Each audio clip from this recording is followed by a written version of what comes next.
We're like wrapped in half an hour. It's gonna be like, oh, that tired came through strong. Hey, welcome to 5th Edition Friday. We're fine. Duncaster. This is my energy. Y'all's out now.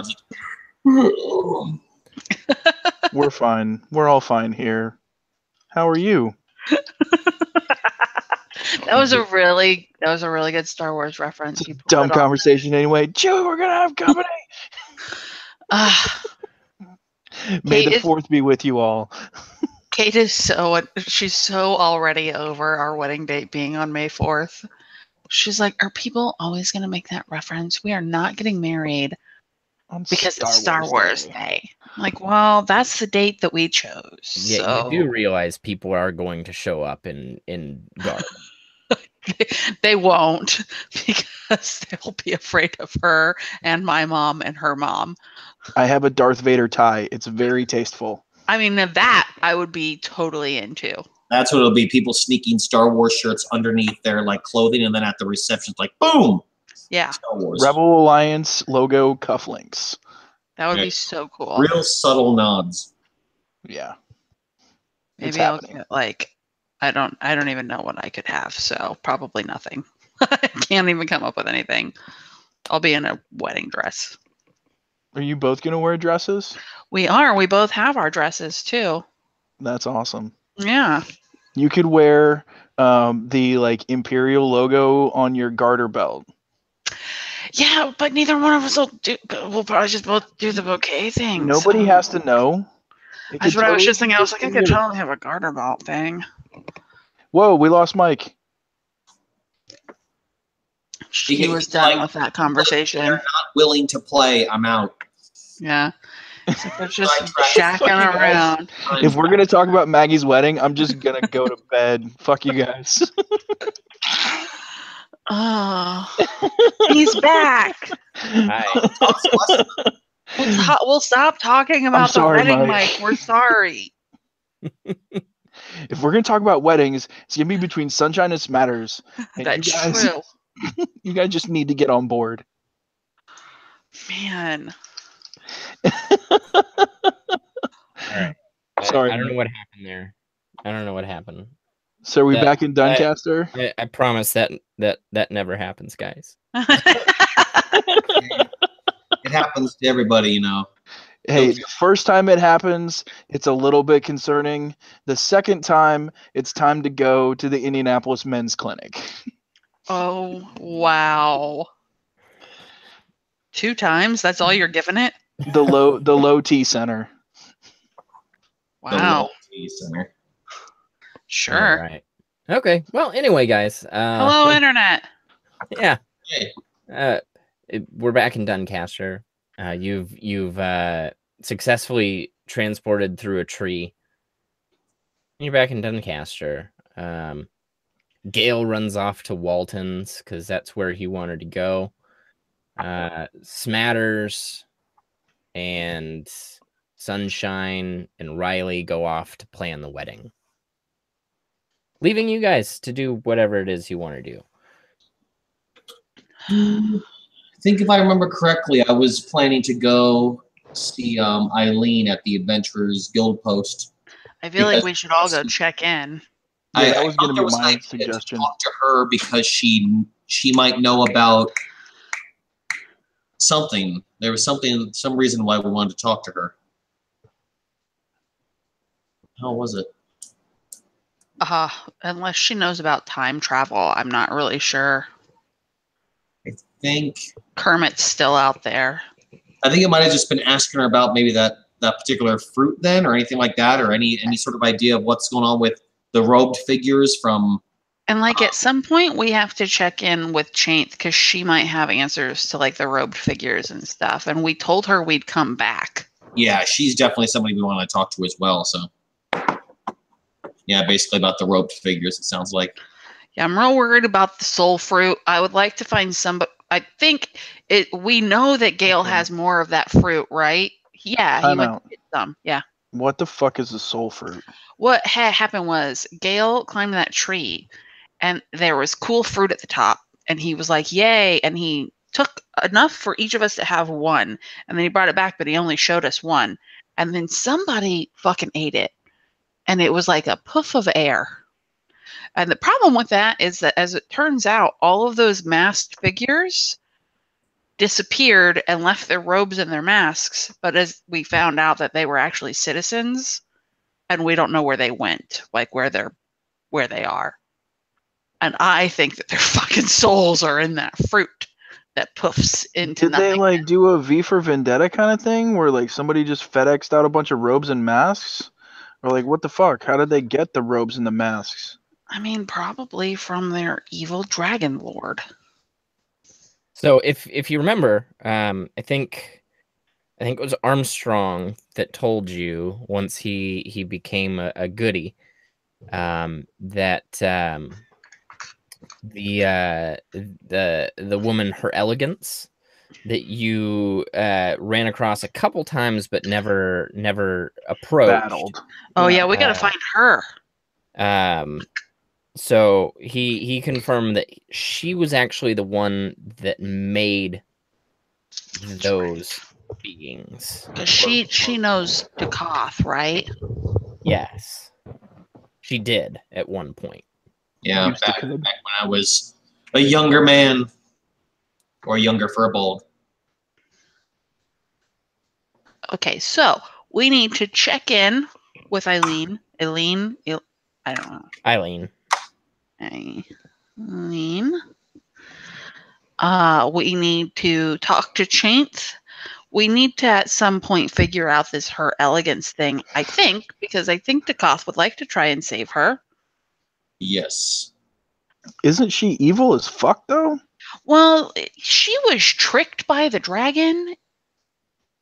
I'm sincerely hoping she was. We're thinking it's like a Stockholm's type of situation where he took her away and made her bad, but she's friends with Ducath's family. She was, if you remember, Ilti, the guy that brought you to the catacombs. It's his mother. Yeah. And we lost Mike again.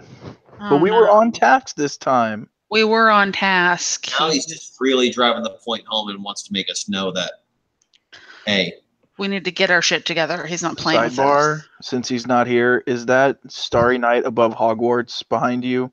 It is. I fucking love that. Yeah. That's amazing. I do too. I ordered it forever ago, and it came here from I don't even know, some Eastern European country. It took forever, but I love my Hogwarts Starry Night. It That's has really amazing. completed my entire... If you'll notice over here on the wall, that is actually a painting that a friend of mine did, and it's of me casting my Patronus, which is my dog. So it looks like a dog, but I don't see you. yeah, it's probably a weird angle to be able to see me. It's painted over, torn up, and Mod Podged Harry Potter pages. It's really cool. That's cool. Does it say always in the... It does say always. That's deep. Yeah. so That's Mike, a really what's cool going on? It's a really Anyway. cool black curtain you got behind you there, Mike. Does your internet connection keep failing or something, or everything okay? I don't know what's going on. I keep getting an error message. It's not really that my internet keeps going down. It's that that Google Hangouts is erroring out. Huh. Giving you the boot. Yeah, it's not great. It's not great. No, it is not great. That's a really cool, semi not white blob you have in the background there, Matt, that I'm totally not looking at. Whoa, ponytail. Oh yeah, it's I have one of those. getting a little longer. Keeps getting there. Matt and I have the Gen Con, same you're gonna haircut. be, Mine's not cut as high up. you're gonna be a full that's the only samurai by Gen Con. Hair that's a bit shorter is to put it a bit higher up, which is why then I get shit from people telling me I'm doing a man bun. And I'm like, no, it's not a bun. It's a tail. It's not a bun. Okay, we got to figure out the soul fruit. We're hoping that we can find that out either from her elegance or Chainth. We Yeah, also need to might as figure well out what check- happened to the masked people. Yeah, might as well check in with Eileen, and then we can go down and see Chainth if Eileen has no idea, which I don't expect she really will, but maybe between her and the other guilds, they might have some idea. Yeah, she might have some news that we don't have. Do we know what level Eileen is? Is she like Tougher than us, right? 4th or 5th level? I feel like she wasn't tougher than us. She was way tougher than you at the beginning, but Yeah. now she's probably not. I mean, she didn't do shit while we were doing shit to level up. I mean, that's not how retired adventurers usually work. Yeah, but she's running the show. She's not retired, is she? I don't get it.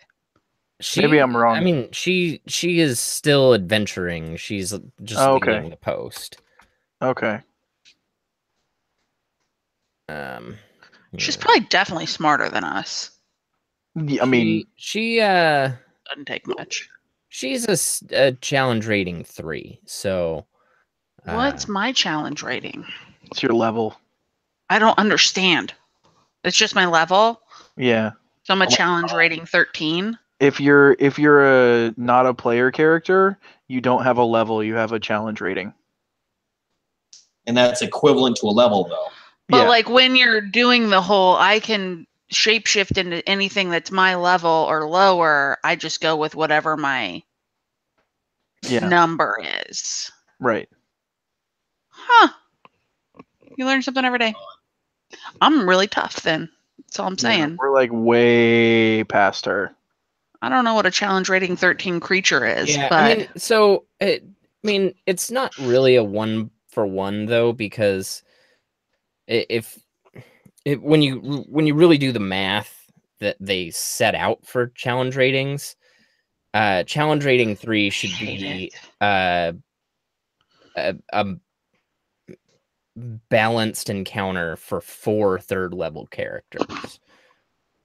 So technically, you don't really multiply it by 4 because she wouldn't really be level 12. But so that's the thing. You got to be able to figure out exactly what your challenge rating is for some of these spells.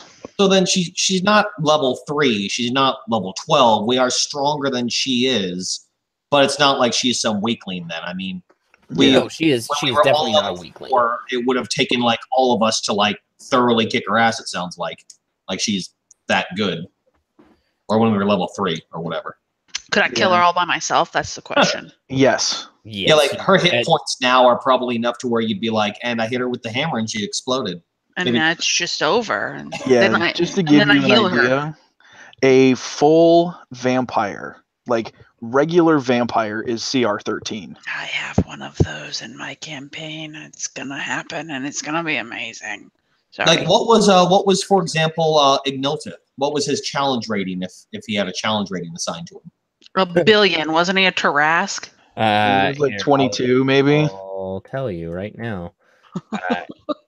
He was a CR 30. There you go. So CRs can't be 1-to-1 level ratios, but there's definitely something to it. CR fucking impossible. Yeah, he was definitely. I had 1 hit point. But we had multiple level 13 characters. We were able to take them down. So yeah. Okay. And a little bit of help from some seriously OP magic items. Yeah. Well, maybe maybe a little bit. 3 level 7 fireballs at once. Yeah. That was a thing. That was really cool. That was a thing. It's a thing. All right, so let's go see Eileen. What's up with her? See how she's doing. If anybody ever tries to put her on a pike again and set her on fire, I'll fucking destroy the entire world for her. That ain't happening again. All right, so are you any particular tree that you would come in at? The one by post 132? I imagine that would be the most likely because technically the spell says I would have had to make contact with it sometime in my life. So I'm sure I probably would have spent many a day sitting under that tree during my time at the post. Okay. All right, let me get you guys Lyra, Dakoth, and Marcus. The rest are taking a well-deserved nap, back at the hideout or something. Sounds good. And, Gail went to Walden's Bunch of to read the books. yeah, Did you seriously dig? I just got that reference. It's Walton's. Oh, it's not Walden books. It's not Walden books, but there might be a little bit of a nod. A nod there. there. Yes, That's beautiful. That was I literally just got that like 5 Wow. seconds before I said it. Yep. I didn't get it until you pointed it out. Wow. Walton's books. That's deep, Mike. That's Mhm. It's beautiful. Yep. My nose is so itchy. Stop it. There we go. I have to gotta scoot you quit guys. doing all that blow, Maggie. Well, I think I'd be more awake than this. Dang it. Too many maps. Yeah. Oh yeah, I gotta move. Too many maps in Roll20. Mm-hmm. Too many maps. So we're going in. All right, you pop out of a tree. Where the fuck are we? Whoa. And I throw up. and oh let's God, see. No. I've probably slept. I don't know.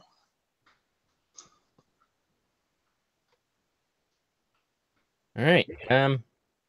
Okay. So here it is. Here's post 132. Dakoth just goes running in. Yep. And you're greeted with Eileen's breakfast stew bubbling. Why do you think I was running in, guys? You don't smell that? I'm still outside, kind of just taking in the moment of being back in Duncaster. Like, holy shit. Yeah, when we meet IRL, I'm gonna try to make Eileen's breakfast stew. That would be amazing. You have to tell me what's in it, and I'll try to make it. Also, Adrienne wants to know if she can spectate our live game. She cried when I told her that we were playing our final game, like our final session in person at Gen Con. I can give her an NPC to run. There you go. She was like, "Can I just come and watch it?" Retcon, the stew is actually breakfast burritos, Rick. So they're Eileen's favorite and famous breakfast burrito. I can totally make breakfast burritos. You like eggs and chorizo? Ah, yes. Ooh. Okay, so we should go in, huh? Wow, this is weird. That's right. Last time you saw it, it was destroyed, huh? Well, technically I looked out the window when we... Oh, yeah, that's true. But just gonna... Okay, hi. Hi. Why is my health so low? Have we not slept or anything? No, you guys slept. Okay, Yeah, totally I'm gonna slept. fix that shit. Cause I'm like, I'm gonna die in a minute. I don't know. Yeah, don't do that. You guys, I don't feel so great. So yeah, Eileen sees Dakoth walk in, and she doesn't say a word. She just drops the spoon that she's stirring with into the pot, runs up, and gives you a big old bear hug. If she didn't, I was going to, so that's perfect. I definitely hug her back and simply said, it's wonderful to see you, Eileen, and it's wonderful to smell your stew. I feel like this calls for a hug pile. You guys gonna come in on this hug too? Yeah. I mean, That's that's It's happening. got a duration that even if you guys took 15 seconds to walk in, I'm probably still hugging her. That's true. She motions for everyone to get in on the big hug, and she says, "Are you back for good? Are you back so we can get Duncaster back to the way it needs to be?" I don't know what. Yeah, I think we are. I don't know because everything is so weird. I'm back. I can't say we're back for good. There's a lot we still need to do, but Duncaster is part of those plans. Definitely. We would never, forsake our guild home. Yeah. There's not many people left. They all just vanished one day and were replaced with the black robed people. I thought that was just Windermere citizens. And then one day they just poofed, and their robes fell to the ground, and their masks clattered down, and the sun came back, and everything seems normal now. Is there anyone left?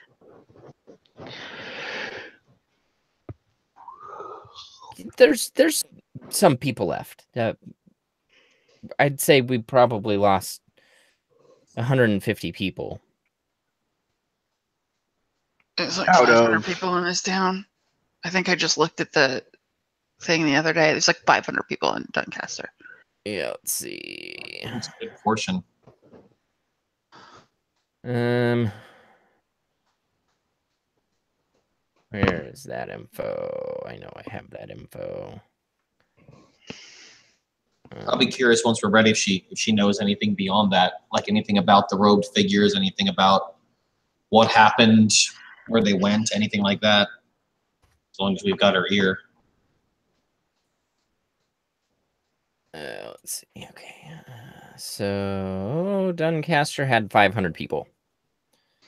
That's a lot. So now we're at 350. That's okay. Yeah, 30% drop. Was there any rhyme or reason to who was in the masks? Was there any sort of a pattern? No, there was just for the longest time out in the center of town there was this beautiful woman, and she was just there all the time, and whoever came to see her turned into one of those things. Like how beautiful? Like the most beautiful woman you've ever seen? Are we talking like, I don't know, like Megan Fox in the first Transformers, like just pretty hot but not necessarily beautiful? Or are we talking about like, I don't know, Halle Berry accepting the Oscar beautiful? I love your references so much. They're so dead on. God, that was great. Okay. I don't know what any of that means. But that's the right answer. You know what it means. No, Eileen doesn't know what any of that means. Right, but yeah. It was almost heavenly. Ducath, we gotta find this woman. She's gotta know. Don't you have some sort of clericy locator spell? I mean, I can scry on her, yeah. I've never met her before, though. But, Ducath, you can scry, right? I can't scry. You don't have scrying? Mm-mm. I think that's one of the ones that overlapped. I thought it was. I can do it. But I think I have to know the person or be familiar with them. I guess I'm familiar with her. I have to look at the spell is what I have to do because I have it prepared, but I have no idea. Right? Like, I don't know. Scrying is a 5th level spell. Do we have songs for when you cast spells now? Like, I know I have to sing, but what about you? Yeah. Yeah, totally. Bards and druids can. Everybody can scry. It's like every magic user spell, apparently. I guess just one that I'd have to like set Yeah, I I have it don't. prepared because I'm a crazy person who's been terrified of her father disappearing. I So don't know scrying. you would be able to scry on her, Lyra. The wisdom save would be the save modifier would be +5 Because I don't know her. because you have heard of the target but do not know the target. Got Well, it. you can hold on that anyway. I mean, we can still talk to Chain, and then if we have nowhere to go, we can try to scry to find her. It sounds like she's definitely attached specifically to these robed people, and not just in the other city, but here as well. So Eileen goes on and says, yeah, ever since the robed figures collapsed, we've been collecting them and bringing them to the center of the of town, and Walton's been trying to figure out if he can connect any of them to any people so we can at least give them a burial, but we haven't figured anything out. All we see are robes and masks. Each mask is ever so slightly different, but we haven't been able to find any identifying marks. They're in the center of town. We have them all lined up in a pile. We should go and look at them, guys. I have no idea if we would be able to figure anything out, but what if we can? This is weird. It's really weird. None of my magic is going to be helpful at all. I mean, what if we see something that they haven't seen? Is honestly all I'm thinking. Okay. Or yeah, I mean, let's do it. Maybe I can use one of the. I don't know. I have no idea. Maybe something will make more sense to us because we were there in Windermere. Maybe. Small town. We just walk to the center of it. Come on, Eileen. Come on, Eileen. And you hear me humming "Come on, Eileen" the entire time we're walking to the center of town. It's really wonderful to see you all again. I wasn't sure if I'd ever see you again. I don't think we were sure that you would ever see us again. Still, it's a little weird that you're alive. I'm gonna be honest. She knows about the time fuckery, right? Yeah, we told her. I think you explained it to her, like briefly. Because that's when she told me that Cassandra was dead, and I broke her chair. Mm-hmm. Yeah. So it's a little weird. I mean, shit happened. You died. Really glad that you're not dead. Now you're not dead. Yeah. Not really sure what that means for anything else, but it's probably going to be okay. I hope. Sometimes you change people's alignments because you're a crazy person. It's fine. And playing with a deck of cards. You got to be careful. You fuck with time. You fuck with reality. It doesn't matter. Do what you want. That's the moral of the story is do what you want. So we're going to take Eileen with us because we are so happy to have seen her, but we're going to go look at the robes. I don't know. And hum "Come on, Eileen" the whole way. Do do do do do do do do do do do do do do do do. Because I have. I think Mike is waiting for his internet connection to hopefully break again. Like, oh no. Boop. Boop. It's fine. No. Is that really like a long suffering sigh? Just like, ugh, these motherfuckers one more time. I would apologize, but you knew this when you invited me. Oh, see, there's a map. I can be serious. Da, da, da, da, da. I can try anyway. Oh, I remember this this area. I don't see anything. I did, but now it's all black. Yeah, give me a sec. That's what she said. Clean up.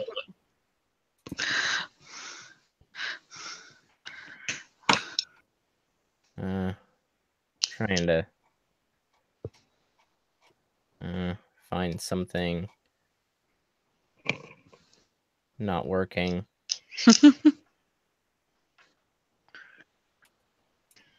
There we go. All right.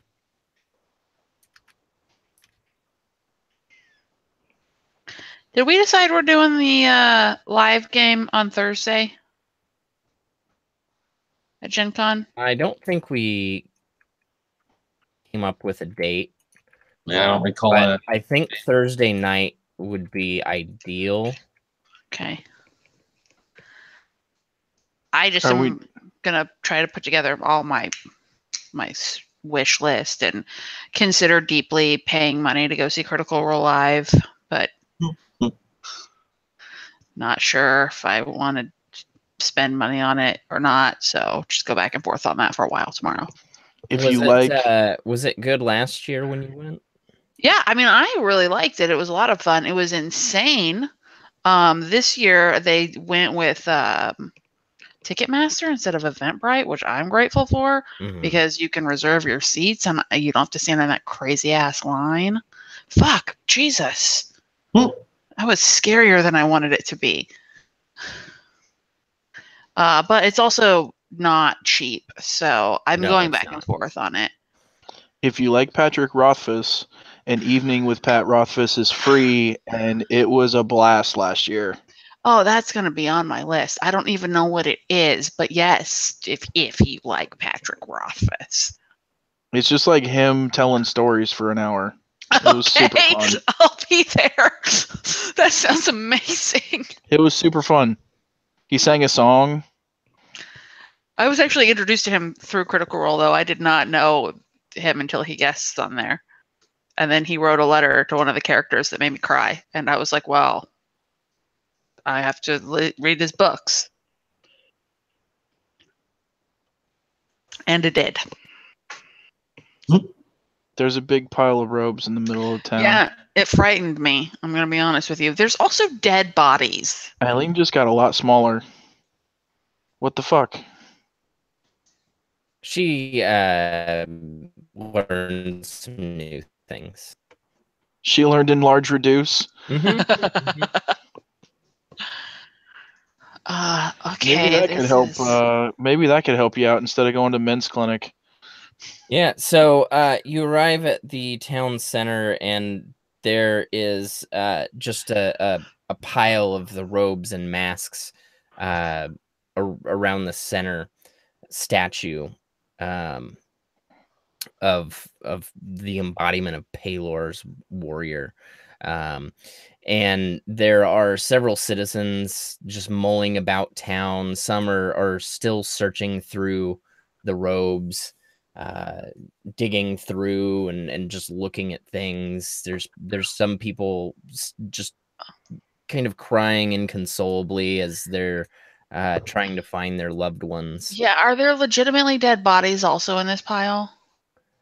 There are a couple dead bodies, yes. There appear to be dead bodies. Do I recognize any of the dead bodies? No. Okay. No, they're random townsfolk. Okay.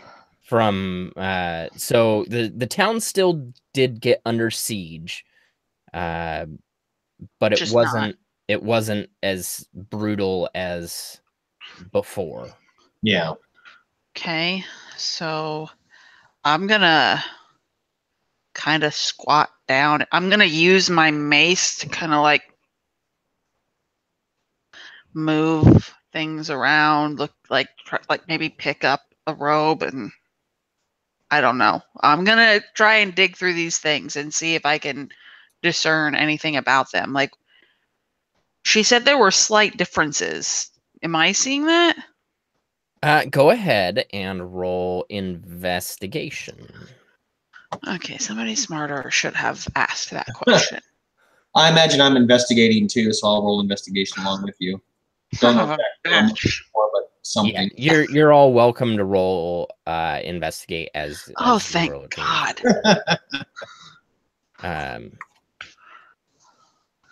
Marcus, how do you have plus 11? It's one of my expertises. What the shit? That's I took not a feat real. so that I took a feat so that I could get it. God, thank God, because Lyra sure is. She's real dumb. She's smart as she is dexterous. That's. I only have a +1 to intelligence, but expertise lets me add my proficiency bonus twice, which is +10. So, yeah, my performance is +15, you guys. I want to be expertise. That's a good feat. Yeah, it's called Prodigy. It's super sweet. You get to learn a language, you get expertise in one skill, and then you get an extra skill proficiency. Wow. It's super cool. Mm-hmm. But you have to be a half elf to do it. I am a half elf. Well, there you You can go. be a half elf or a human, I think. Or a human, yeah. Because I took Wow. that for my bard in your game. That's cool. Didn't even know that was a feat. Wow. Anyway, hey, are you guys these look like robes to me and masks. So, Dekoth, as you're looking through, you're kind of turning over some of the masks and looking the faces of the masks themselves. They're all similar in design, but each one is ever so slightly different in just the way it's sculpted or formed, almost as though every single one is handmade. By it would be clearly a skilled person to be able to craft such a fine mask. You notice also that all of these are of some fine silver, whereas in Windermere, some of them were silver, some of them were just like metal or aluminum, or maybe not aluminum, but some less rare metal.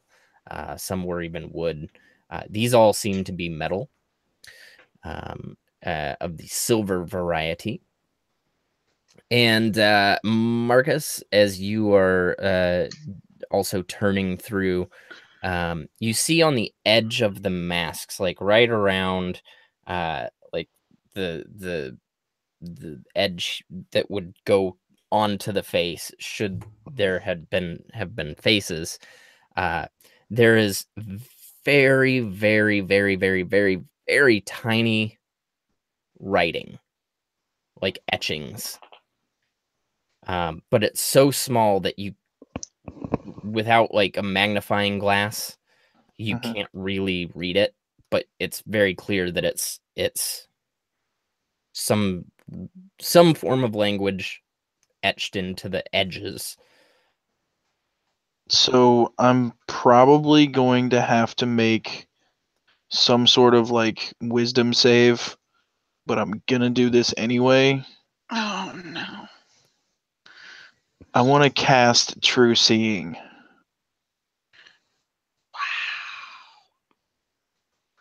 Because I have no fucking clue what these things are. I know just in my bones that they are magical as fuck. And there's gotta be something that this will reveal to me. See things as they actually are.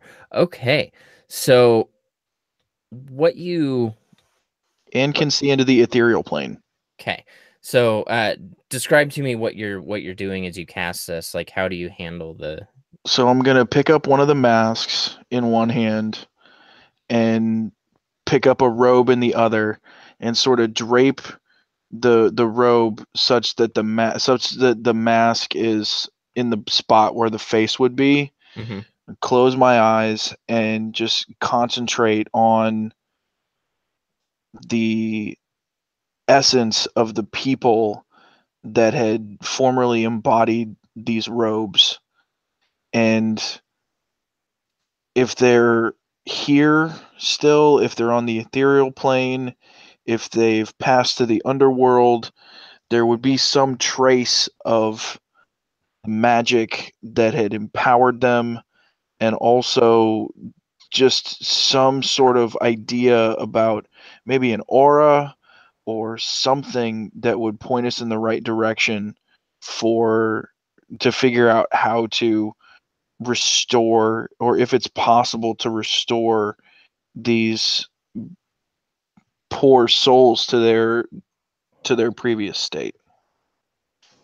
All right. So as you channel the magical energy into the mask, the etchings that were around the edge actually, in your vision, probably not for anyone else, but in your vision, they light up, and your mind is flooded with what you can only imagine are the words that are etched around. And as I mentioned, it's very, very, very, very tiny etching, and almost all at once you get what is the equivalent of a biography of this person. It seems as though it's hundreds of pages of writing scribbled on or etched onto this mask. And it tells the life story of this person.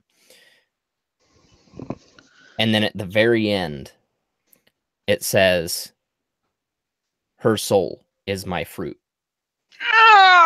Definitely soul fruit. Which one of you assholes ate the soul? Well, it was you, Dukoff. I had a little bit after Gail offered some. Okay. So basically, I just got Neo'd, right? Like, I know Kung Fu, basically, but with this person's life story. Yes, yeah.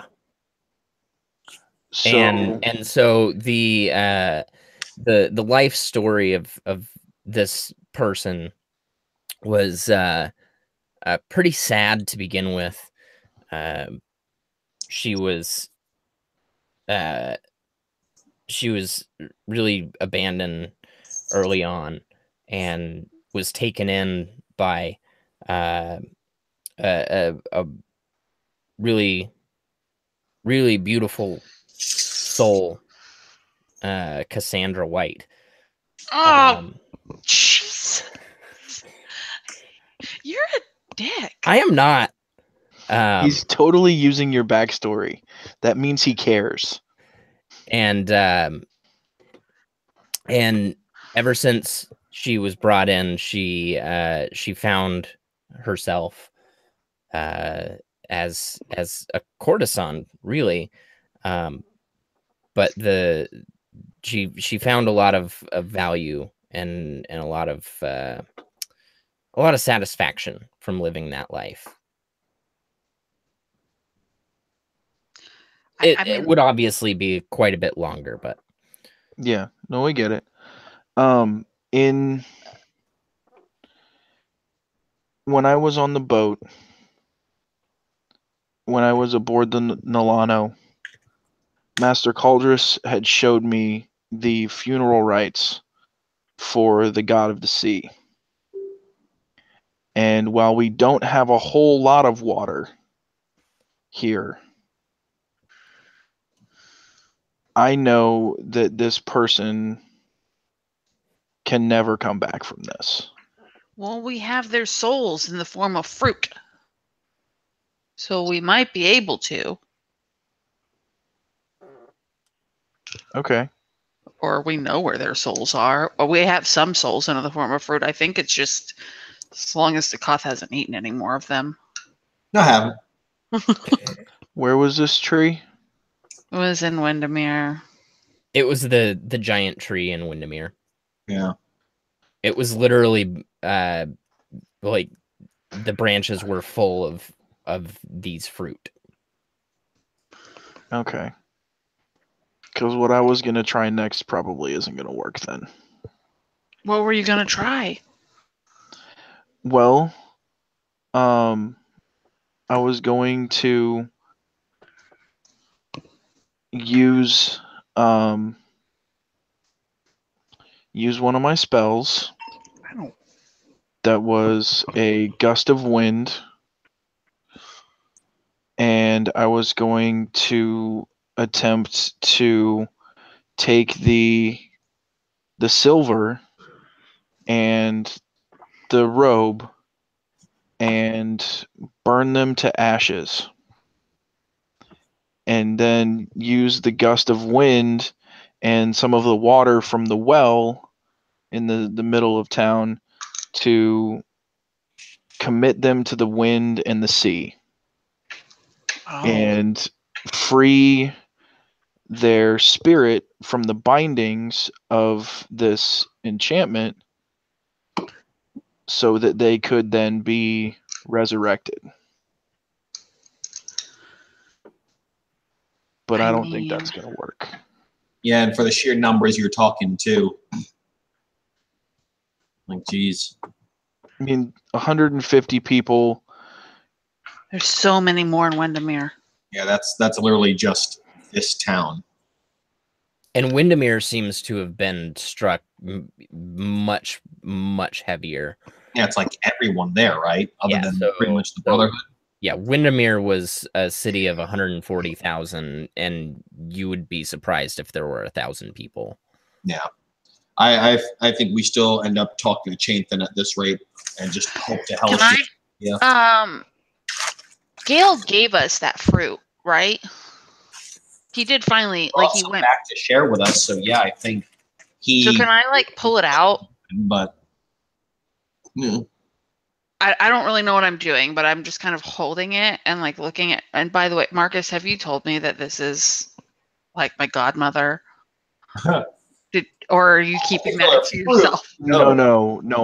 I'm fully relaying Okay. everything that I can in the few moments that have passed. I mean, obviously, I don't have time to tell you her whole life story, but I know her life story. Yeah, you knew this. You knew, Jamie. Jamie. Her name is Cassandra. No, Cassandra was her friend. Yeah, no, this was not Cassandra. This was okay. This was someone brought in by Cassandra, much like you. She's from Velvet. Yes. Okay. Yes. Can I see the mask? Yeah, I'll leave it in the same configuration and kind of pass it to you that way. Do I see anything from the fruit? Oh yeah. Yeah, so you haven't seen the fruit. What they are, they are semi-translucent granites in shape. But they're semi-translucent, and then swirling inside is like this purplish swirling effervescence. And it's just constantly turning over on itself. So my true sight lasts for an hour. Does it give me anything deeper into it? It is definitely a soul. I'm just kind of holding it, like cupping it in my hands, and like I'm gonna just set it in the mask. Just hold them both here, staring at it, super confused. How do we know that this isn't the right one necessarily? I don't. Yeah, it doesn't. Wait, it doesn't make any sense. None of this is normal. I mean, if it's a soul inside a gelatinous, fruity vessel, I mean, how do we match them up? Yeah, I mean, your true sight will tell you that this is not a match. But you can see the soul inside the thing. Oh, we're going to be really busy with you. Marcus, climb this tree. But Marcus, as you are are really looking into this soul, it's painful, because the soul is not necessarily at peace, and concentrating on it for any amount of time really is agonizing.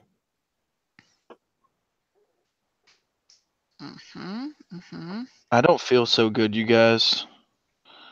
I don't know if I can keep staring at this thing. Okay, stop. If it doesn't feel good, you should stop. We don't know what this does. So I'm gonna give it back to Lyra and say, put this away. I'm gonna put the soul very carefully back, like in a pouch that I have or something. But I'm still just holding the mask. Can I roll Arcana to see if I can tell how to free the soul without sending it to the underworld? Like, is that something that I could try to find out? It would be pretty tough, but if you blow it out of the water, then okay.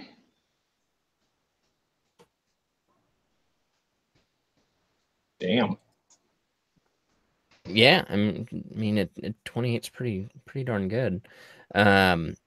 So it. Let me tell you what I think first. Would, okay. What I don't want to do is, number one, I don't want to eat it, because I think that consuming it will cause the soul to pass into me, which is probably not ideal.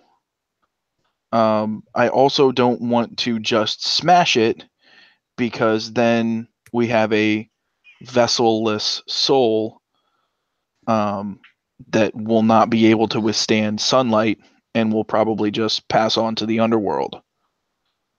I also don't want to do what I was going to do with the funeral rites, because those are for freeing the souls, but freeing them from the bonds of mortality.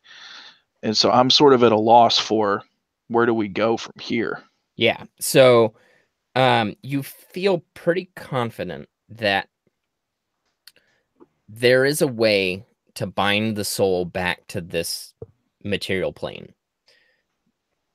The problem lies in matching the fruit to the story. So the soul to the soul's story. And the soul's story lives on the mask. The souls are literally just the essence of the person without their self and their previous life. So you're fairly confident that some sort of ritual of you take the right fruit and the right mask, you can bind them back together, but then there has to be a body of some kind. There has to be a body. We don't have any bodies because their bodies just disappeared, right? So not only do you have to get the matching game correct with what is probably like 1 million lives by this point or something like that, but then you actually have to have some sort of physical body for these things to go back into, which we don't. We gotta go find that chick. She knows the answers. Also, are there any weird trees in Duncaster that I've never seen before that have freaky looking fruit on them? No. Okay, so we gotta get to Windermere anyway. So all of the fruit is on the tree in Windermere. Yeah, I have a one-way ticket there, but we should talk to Chinth first. Yeah, we got to talk to Chaith while we're here. Well, what about Her Excellency? She's in Windermere, right? No. You think Elegance, her elegance. Her elegance. You thought she was in Windermere, but she was obviously here too. We have to scry on her.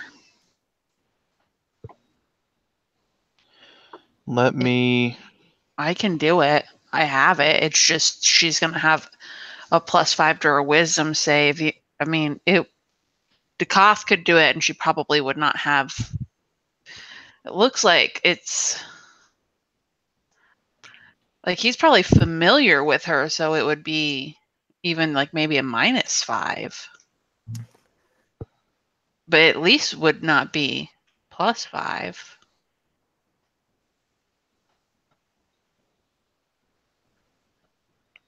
You guys want to send a message to Chainth and say, hey, we're in Duncaster, tying up some loose ends.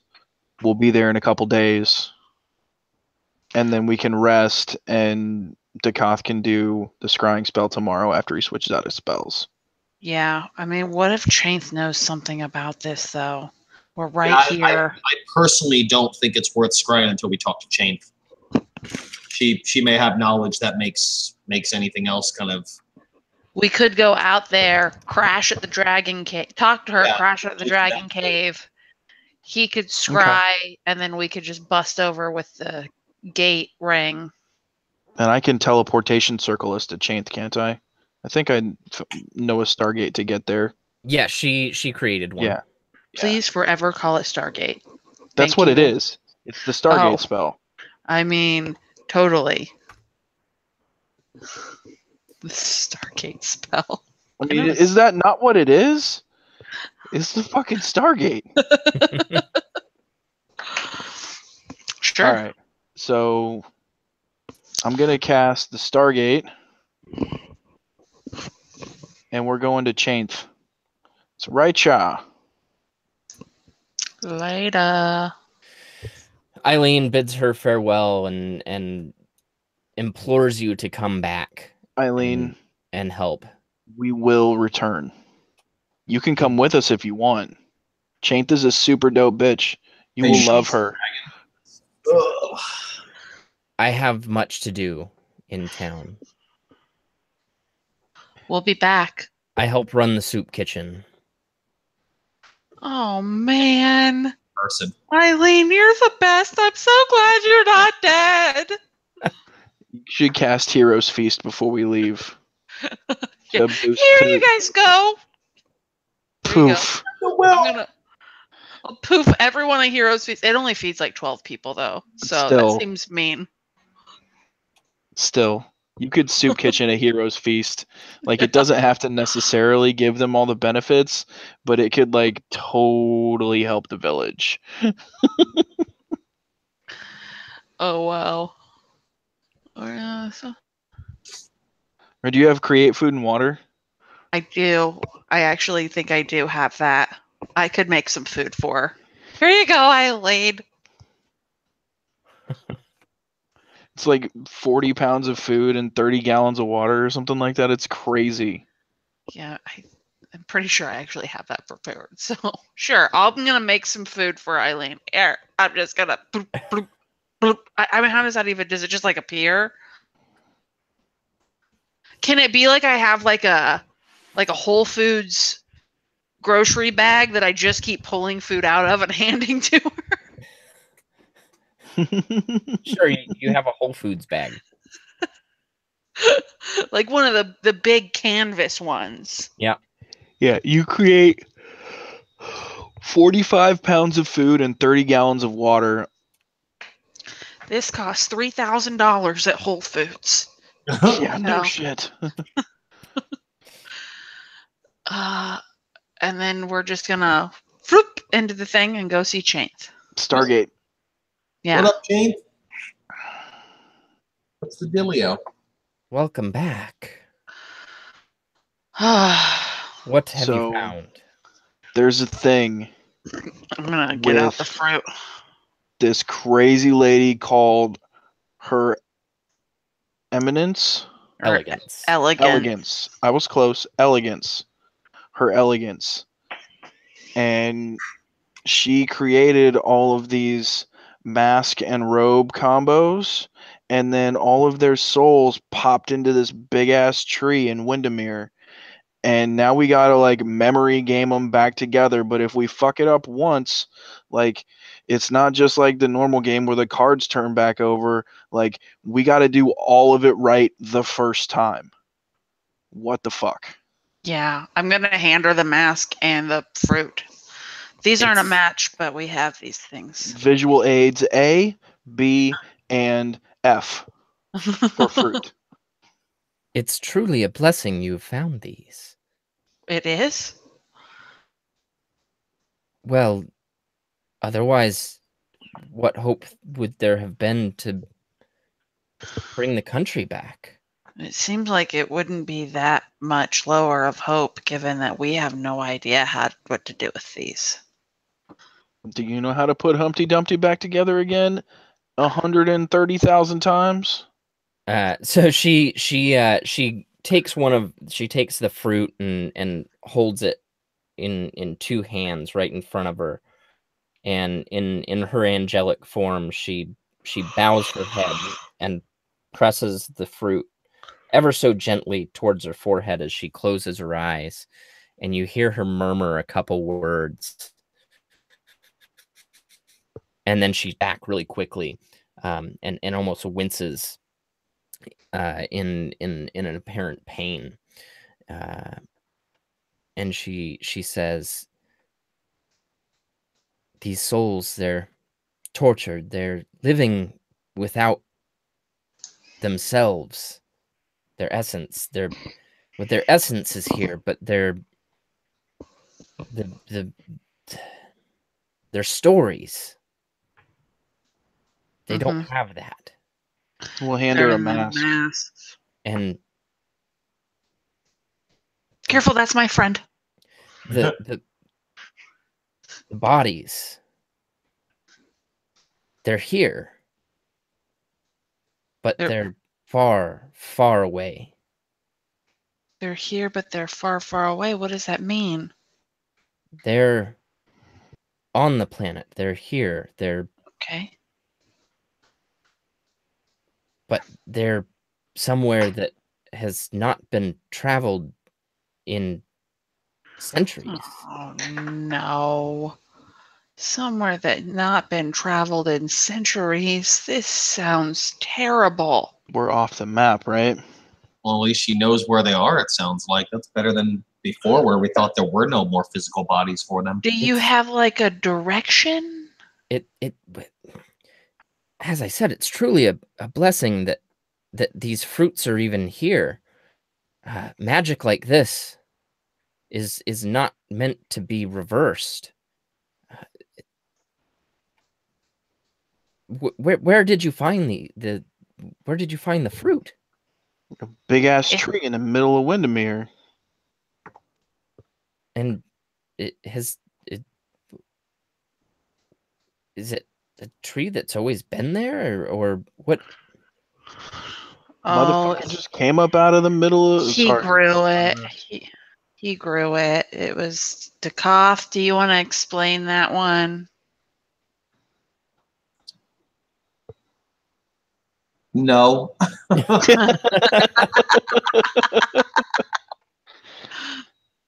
Well, I mean, okay. Yeah. Oh. Where'd you get the seed pod from? I don't remember. Somebody gave it to you. Yeah, it was the people in that town with the With the fucked up cult. Stuff going on. It was the slave. It was the drow slaves. Yeah, they gave me the seeds. So I mean, and we were fighting like one of the Igniltith's servants or something like that. Threw that in, and boom, the tree started forming out of it. So maybe we got to go to that town and learn from the drow what the hell seeds they gave me, unless Chains knows. Duncaster planted a tree after he killed one of Igniltith's baddies. The tree helped us beat him, and then apparently continued to grow, and now is a whole different problem. Is bearing fruit of It's souls. literally the biggest thing I've ever seen in my entire life. Like, this tree is like the size of the Empire State Building or something at this point. Didn't you say it's like thousands of feet high? Yes, it is. It is easily as big as the Empire State Building. Yeah, so like just like bigger than anything any of us could ever have imagined. Yeah. Yes. Taller than the tallest mast. Like, yes. Higher than any cliff I've ever seen. So, you all were given a map of the world. There, I was looking everywhere for it. Oh dear. And she explains to you Hold on. Oh, some of the world looks scary. So, how much do you know about the world outside of Auchendale? I've spent a lot of time on the Motion Ocean. I'm going to go ahead and say that I don't know anything about the world outside of Auchendale. Yeah. Yes, that is what my brothers wished to happen. Oh. It's unfortunate, but there's a lot of history to this world that you do not know. To the east of Auchendale, across 500 miles of swampland known as Asbury. That's where that horrible house was that I lived in. Yep. Lies the Great Abyss. It's a seemingly endless chasm stretching completely around the world, like a black ring encircling the globe. The Abyss itself is a remnant from the first War of the Gods, when St. Cuthbert nearly split the world in two as a means to appease all sides. This event, of course, was known as Cuthbert's Salvation. While he was stopped eventually, the chasm remains as a reminder of the natural divide between good and evil. And the Great Abyss is 50 miles wide and over 100 miles deep. And it is almost perfectly uniform across the entire face of Denora. The oceans pour into it, creating vast and impressive waterfalls, terminating deep into violent lava flows, which leads to massive plumes of steam floating up from the abyss. And it separates the world into two distinct hemispheres. The world you know, and then the Netherlands.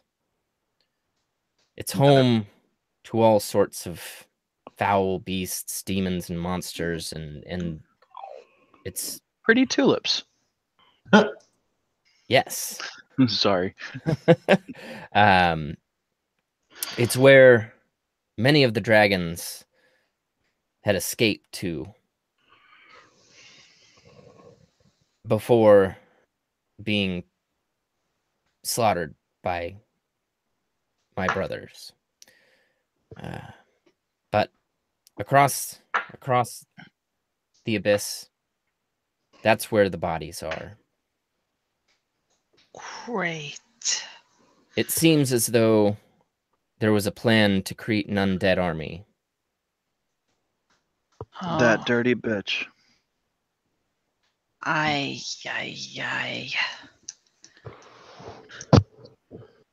We have to go there. We can't go there. But how do we get the bodies back? We have to go to the soul tree. Yeah, but we need the bodies. Yeah, but once we get there, how are we going to get them back? So I don't think we can carry all that fruit either. Right, so we have to create a magical link between the two places. Oh, son of a bitch.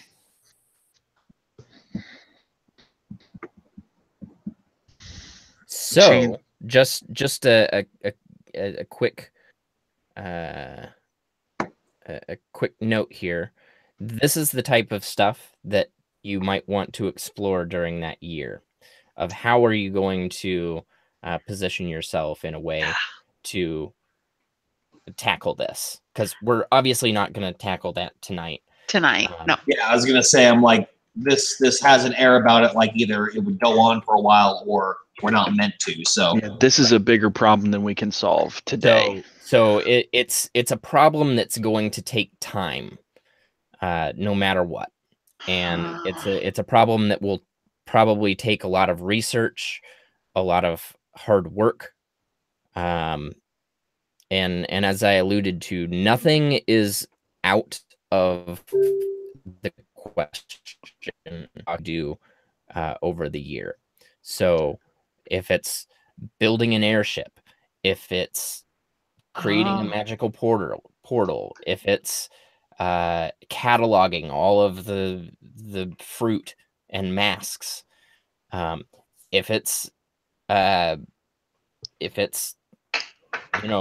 setting up shop in one of the towns and becoming part of a leadership council or something like that, it's all on the table. Oh, I feel like Lyra's gonna have to talk to her dad a little more. That's fine.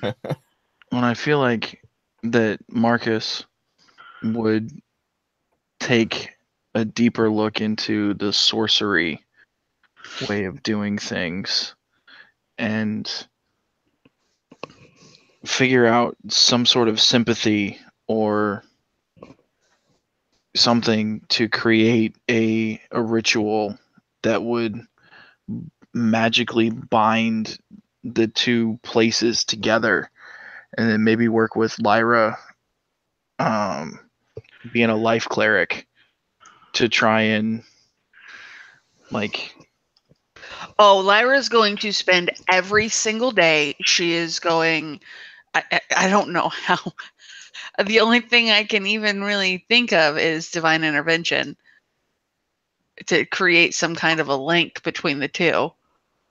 Well, I mean, considering what Mike alluded to as well, with the fact that we kind of, this would not be tackled immediately and we'd work on it. I imagine whatever ideas, wherever we can go to try and figure something out to kind of tackle this in the long run is the idea, right? Like, I still plan to go and try to fill in the power vacuum left by Nerwende, which means hopefully learning of some means of either higher level, higher tiered magic, or more of the what the hell happened to start stuff from happening. The other thing is like the concern for the vacuum there isn't going to be as great until there are citizens, and there are none right now. Well, I mean, there are still some. It's just in different places there aren't, right? Like, there's still... Windermere was like more or less empty, though, right? Except for...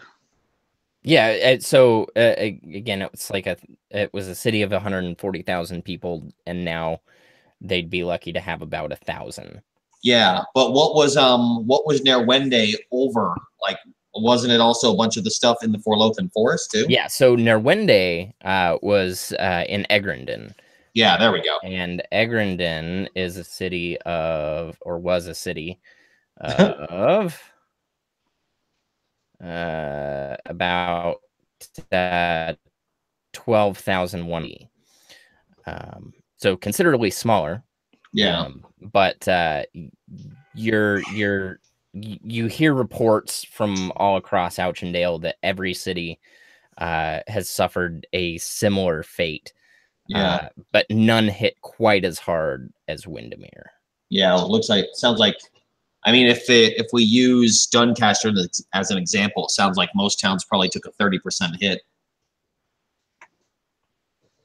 Or so, more, maybe. Yeah, you're probably thinking more, because whatever you guys did to save Duncaster may have saved it a little bit more than well, rest. Yes. We're the worst.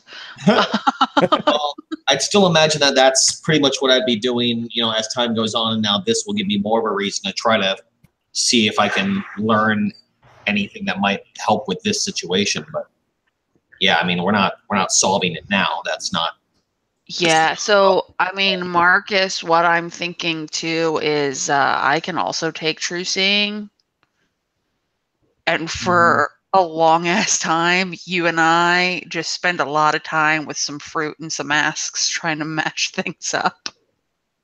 What are you going to do about the body they need? Well, eventually we have to get to that point, but maybe we're preparing for that. I see. And we have them at least paired up in some way. I don't know how much we could, it lasts an hour. I don't know how much we could get done. But if we did it every day. I don't know that necessarily trying to play the match game is the right way to go about it, but I'm not sure what else to do. I don't know either. I figure, like, as part of what I plan to do, I plan to try to track down, well, I can never remember her first name, but Mrs. Eswin. Yeah, we gotta find her. Rayla. Yeah, there we go. Rayla. That's her gloriousness. Her elegance. I mean that's going to be on purpose now. Yes, I know.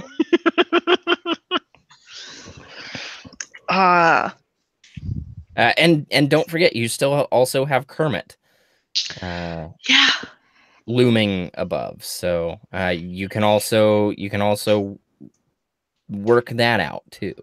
So Well, and what about the normal people in Duncaster? Like, what about Eileen? Like, she needs help putting things back together. I mean, so my intention before I knew that we needed to figure this out so that we can hopefully cross this abyss and bring back citizens, was always to kind of help in Duncaster rebuilding. I was going to build a temple to Soon that was outside of the Velvet, and spend some time driving Gale insane because I'm really super worried about him. But also going back and forth between Windermere and Duncaster trying to fix the Kermit thing. Yeah. So, I mean, a year's a long time, and you have, I don't want to say endless resources, but you have a lot of resources to work with. So, if there's more than, a couple things you want to deal with, you totally have that ability. There's a populace, however dwindling it is, that is willing to work with you because you stories are going around and bards far less amazing than Marcus are singing your songs and telling your stories in mostly empty taverns. So you call on people and they're going to want to help. Yeah. My thing that I was going to do before we got all of this dropped on us was I was going to go try to set up like trade between the gummy bears and the rest of the world, like stop them from being exploited. Like, yeah, so that's a good point. There are presumably still Zilrian being exploited. and they're gummy bears. Yes, they are gummy bears. Yeah, that was part of what I wanted to look into since Nerwende was a part of that. Like I was going to mention the whole slavery thing. Yep, he took care of the one camp, but I believe you found out from the pirates or landslide, as it were, that the main Fector camp, as they're called, was more towards the eastern end of Windermere or of Auchendale. The one that you took care of seemed like it was, an ancillary camp. So there's still that going on too. We gotta take care of that. There's a lot of. They're intelligent beings. They know the value of the things that they produce, but there's got to be a better way than putting them into slavery. If they can produce those same things in a more humane manner and then sell them, we could set them up with trade. I know some people in Hull Cove who know some people on the river. We could totally set that up. Go kill those people that are being mean to them. No, I mean, liberate them from their, yeah, by killing the people that are being mean to them. Yeah. Much better situation if it was handled better and not treating them as slaves. Yeah, so that's on the list. I mean, yeah, Lyra's plan is to build a temple, or at least get people together. Although, yeah, she's got some feelings about it. Gail's situation really fucked that up. So I'm not sure where she stands on the temple yet. What did Gail do to mess up the temple? Gail told Lyra that he died and spent years in nothingness, which is really a disturbing thing for a priest to hear who has put their faith in gods and afterlife. And she's real confused about it. She's going to have a conversation with her god. Fair enough. Yeah. Yeah. Mother of, how do we figure the Kermit thing? I'm going to keep in touch with my dad, go back and forth, talk to him a little bit, continue to have ceremony prepared in case he figures out how we catch him. But I do trust that he has a better idea on how to at least get through time to get to him than we do. And he's working on that. And also, I mean, that's endless resources there in and of itself. Well, and I'm not sure there's a whole hell of a lot that we can do until we get an opportunity. Well, yeah, basically I'm going to keep talking to my dad regularly to be like, anything, what can I do? With the knowledge that he has the resources and the knowledge. But that, like, once he figures it out, I have the ability to try and fix it. We just got to find him.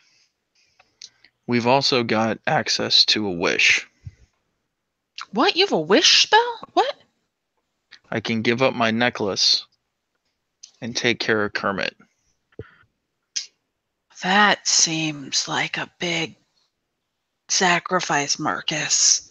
If it comes down to it, it's just nice to have as an option. Yeah, It Chelsea also- or Sunshine also has that ability to basically disenchant her armor for a wish. I was saving that in case one of us died. Like, really died. I can handle that, actually, as long as it's not me or Sunshine. Yeah. Really dead is fine with me. Well, not if it's disintegration. Well, that's true. I'd have to have a 9th level spell, I think, for that shit. But Or like completely obliterated. Like what Right. could have happened in the fight with Igneltith. yeah, wish would come in handy for that. Thank you, Mike. He says with a smile on his face, by the way. None of this is disintegration. In other words, he's planning to disintegrate somebody. Speaking as someone who has been disintegrated, it's not a lot of fun. Wish spell. Hold on to that. Yeah, you guys had the chance to get disintegrated when you fought near one day, so I would have been really sad. I just want to make it. I just want to play my character at Gen Con so bad. No, when we were in our live game for our other game, I got hit by a Beholder's disintegration ray, and he rolled. I think I had 39 hit points, and he rolled like 47 damage. Done. Yeah, killed me, and I was at max health. Yeah, you were fighting a Beholder with how many hit points? What level are you? We were 6th level at the time. Yeah. I was a wizard, so I had D6 hit die. And 11 is my armor class. Yeah, no, it was bad. It was bad news. It was bad news. I think I rolled a 3 on my saving throw. It was bad. Disintegration's for real, yo. I mean, yeah, Mike, I don't really know how you want to do this, but for sure, like, there's so many things wrong. Like, Lyra's going to try divine intervention every day. okay. Until either she has continued to fail for a year or is successful. And Probability means she'll eventually do it. Right. Or she's successful and gets. I probably would use that to see if I could switch Kermit's alignment back. because that's a quick knockoff of this. And I don't know what that it could do much for the body situation.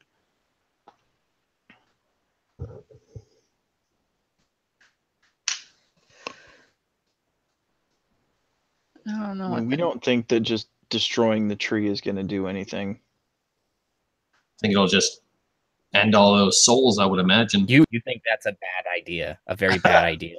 I mean, that's kind of what I was going for. I was pretty sure it was a terrible idea. I was really just looking for confirmation. Marcus says that, and then the rest just turn, Chained included. Like, Like, all this right, motherfucker right all good here ideas. God, has a boneheaded idea.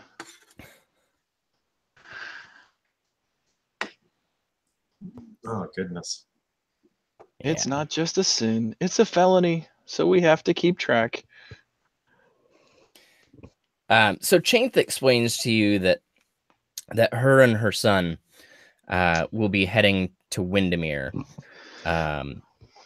to try and establish some sort of power there in the vacuum that is left with Nirwende and Armstrong. That she believes they with the destruction of Igniltith were also just destroyed because she does not have any connection to them at all. As soon as Igniltith was dispatched, she lost all connection to her brothers. So Armstrong and Nirwende, she believes, are just out of the picture. Well, I mean, it sounds like they're basically heading to do more or less what I'm going to be doing, so at least I can work with them in the meantime. You're the other half of it, I think. Yeah. They're going to Windermere, and if you were going to try to take over from Nirwende, that means going to Egrendon. Yeah, I would plan to go to Egrendon, but he said they're going to Windermere to also, fill in that Nirwende power vacuum. So it sounds like we're going to hit it from two sides. And I know I can work out the Forlothan Forest situation because at least there will be people who know of me beyond just the, one of the saviors of the world kind of shit. Truth. Yeah, I feel like Marcus is going to post up with Walton and try and do some serious deep dive into some research about resurrection magic and soul transference. I'll tag in on that Nice. as a life cleric and be like, yeah, this is bigger than anything that I've ever. I know I have the capability, but I've actually never brought anybody back from the dead, and I have some feelings about it. Because why wouldn't she just bring her mom back from the dead? I mean, she couldn't right now. I don't think that she actually has the power to do that, but eventually. Yeah, get there. Their feelings. It's still kind of creepy. When it's expensive as fuck. Well, that too. So we have run into a few dragon hordes at this point. Yeah, but true resurrection costs like 50,000 gold pieces per. Yeah, I mean, I think like I've kind of given that a lot of thought because once I got to the point of true resurrection, but like Lyra's mom died of illness, and she believes that she's. I don't know. It's going to depend on where she lands with her god in the next year. She thinks she's in heaven or whatever that is with her god. There's some questions now. It's only 25,000, but still. Yeah, I don't have 25,000. I mean, Lyra. I don't know how much money Lyra has actually. Consumes 25,000 gold worth of diamond dust. Yeah. Or is it dust or is it Limitless resources. I think it's a diamond worth 25,000. diamonds? So Shine bright like a diamond, guys. shine bright like a diamond. Yeah, Mike. How much money do we have? Just like shit tons of like money. Like, did we take? I mean, Chainth has assume- plenty of money. So We're good. Chainth has the horde that was in Slyborn's lair. That's easily, a few 100,000 gold. And then you've got whatever riches and wealth that Armstrong and Nerwende would have had. Because we took their money. Oh, I guess we would have. $1.5 million, 2 So million we're gold. just rolling. Yeah. So, I mean, you basically have the buying power of the most powerful trade city in Auchendale. We have fuck you money. Because really, so even kings and stuff, they may even enchant their wealth, but such enchantments, when the enchanter passes, there are often stipulations of the enchantment of the ownership going to usually next of kin, and the next of kin for either Nerwende or Armstrong at this point is Chainth. And she's gonna share. Yeah. So she is fully on board with whatever you guys want to do. She We wants saved her life. She wants to, as she explained before, she wants to reestablish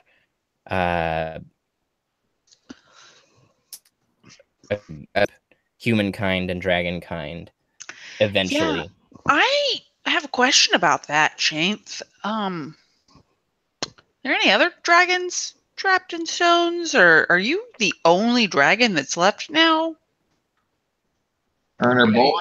The two of you? I do hope that there are many that found refuge across the abyss. So we could find them, maybe. Yes. Oh, that sounds like a wonderful adventure. Way, way more exciting than looking for a pile of dead bodies. I'm going to be honest with you, as a priest, I was pretty grossed out by the idea of it. So, not that I wouldn't go, but just that dragons are way more exciting. Okay. It sounds like once Chainth gets everything taken care of in Windermere, she should hit you up and be like, "Hey, we're gonna go look for my dragon kind. Want to come?" I mean, I think we all eventually have to go. We're looking for just an enormous number of dead bodies that we have to reconnect with their souls. Shine bright like a dragon. Yeah. We just got to figure out how to transport them. Because none of this magic we have will do it. That's something we're going to have to really think about. Well, and there's the way that I understand it, the spells that we have encountered and those that are written are just the beginning. Even the most powerful magic that's known is just the tip of what's possible. I mean, as a woman of the cloth, I would agree. But I don't know how useful that is until we figure out more. I don't know. A lot of reading, probably. Here's the thing. If we know where the bodies are, and we know where all the masks are, and all of the soul fruit is on the tree, with enough time and enough investiture of money and material components and spell research, and all 6 of us working together, putting our combined energy into the spell. I'm not saying we hold hands and sing Kumbaya, but that's not a bad start. I right? wouldn't be opposed to that. Sounds great. I mean, we can import the rarest of inks and ritual sands, and get find out whatever material. I'm gonna need some incense. you know, Aligned. points true north. You know, magnets that always point true north, and you know, wayfinder, you know, talismans and things that we can pour into this to have this one epic spell casting. I think we can. We Yeah. can pull it off. Yeah, I mean, given that we do have time and funds, and we're all going to be doing little ways of trying to research and get prepped for this, yeah, I think This is definitely going to take some time. yeah. We're It's talking big. about technically saving this, continent more or less right now. So yeah. It's big. Yeah. But if we cast it like a ritual, all we have to do is put enough of the right kind of things We do in want to the build right our own order. spell. I mean, we're gonna have Basically. to. Yeah. We're gonna have to.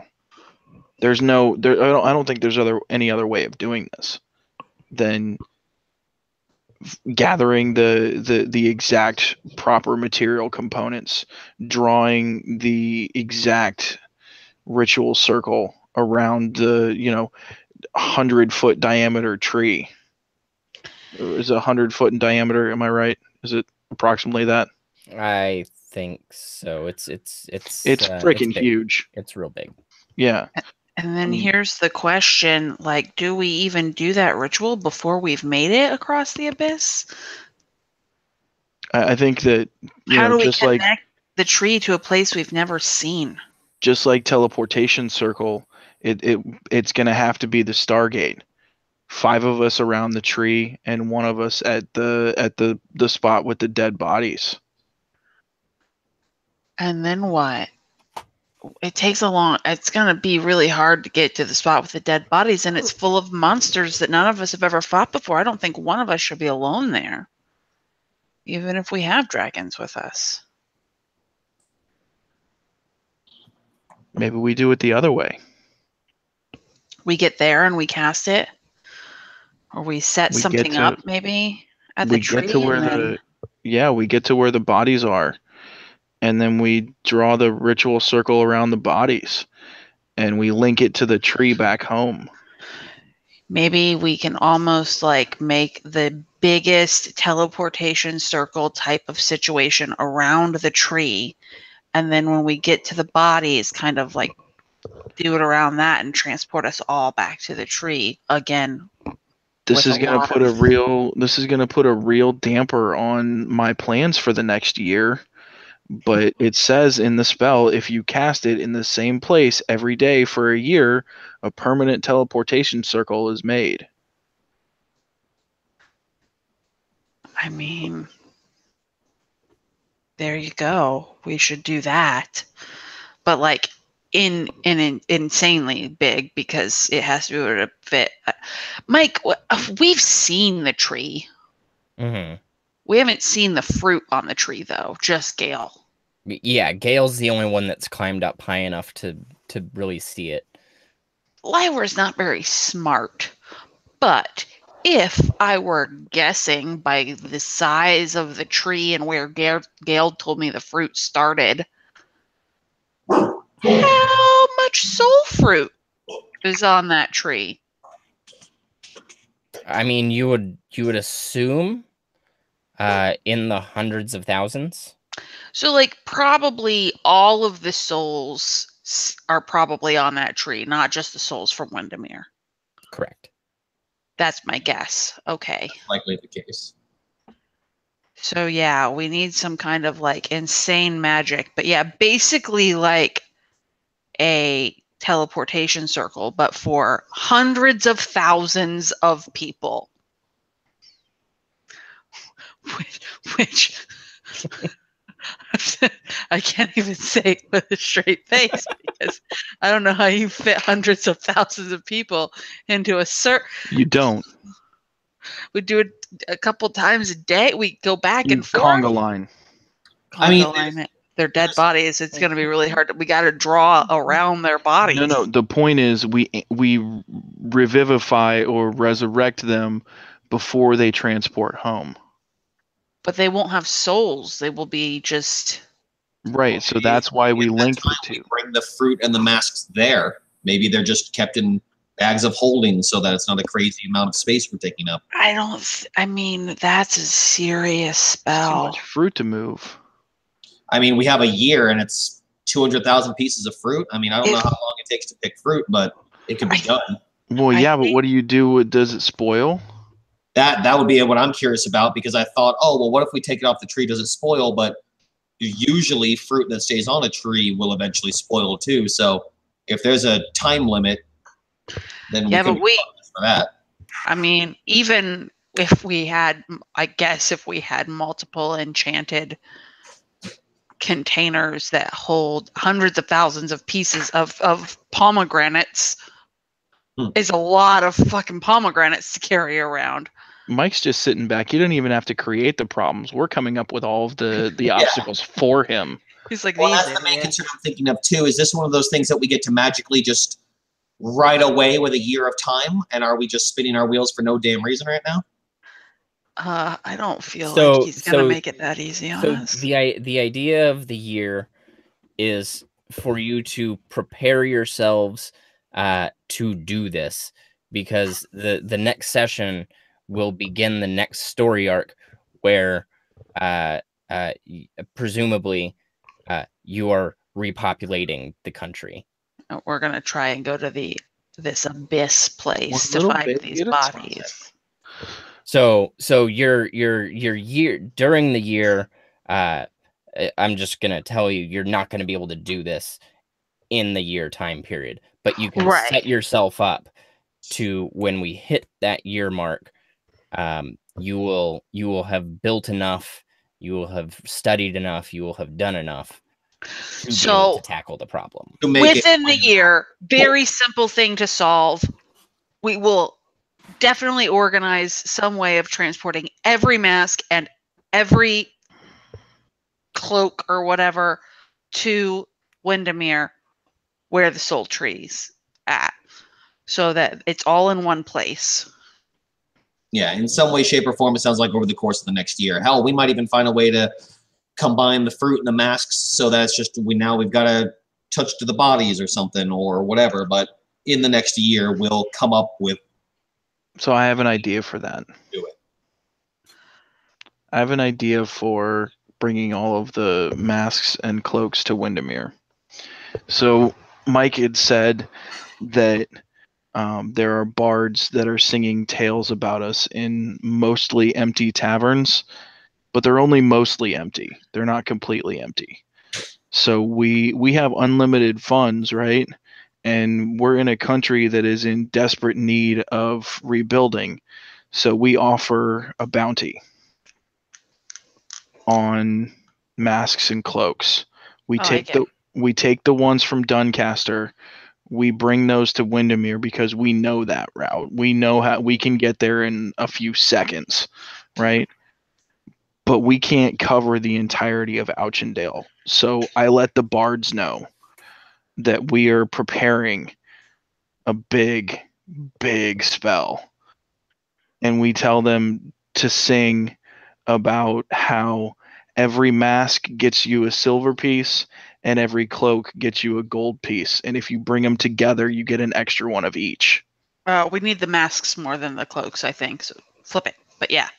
Either way, Yeah. we're paying for masks and cloaks and more when they're together. And we only accept ones that are, and we make it such that, if you're in need of, food or shelter, come anyway, whether you've got something or not, because we're going to help you. And we'll let Chains know, and she'll be there, even if we're not. What I don't want to have is a situation where we have, fucking bandits bringing in strips of black cloth and pounded out silver pieces. I want to gather the real shit. I think again, with the whole entire unlimited resources, we don't need to think that granular.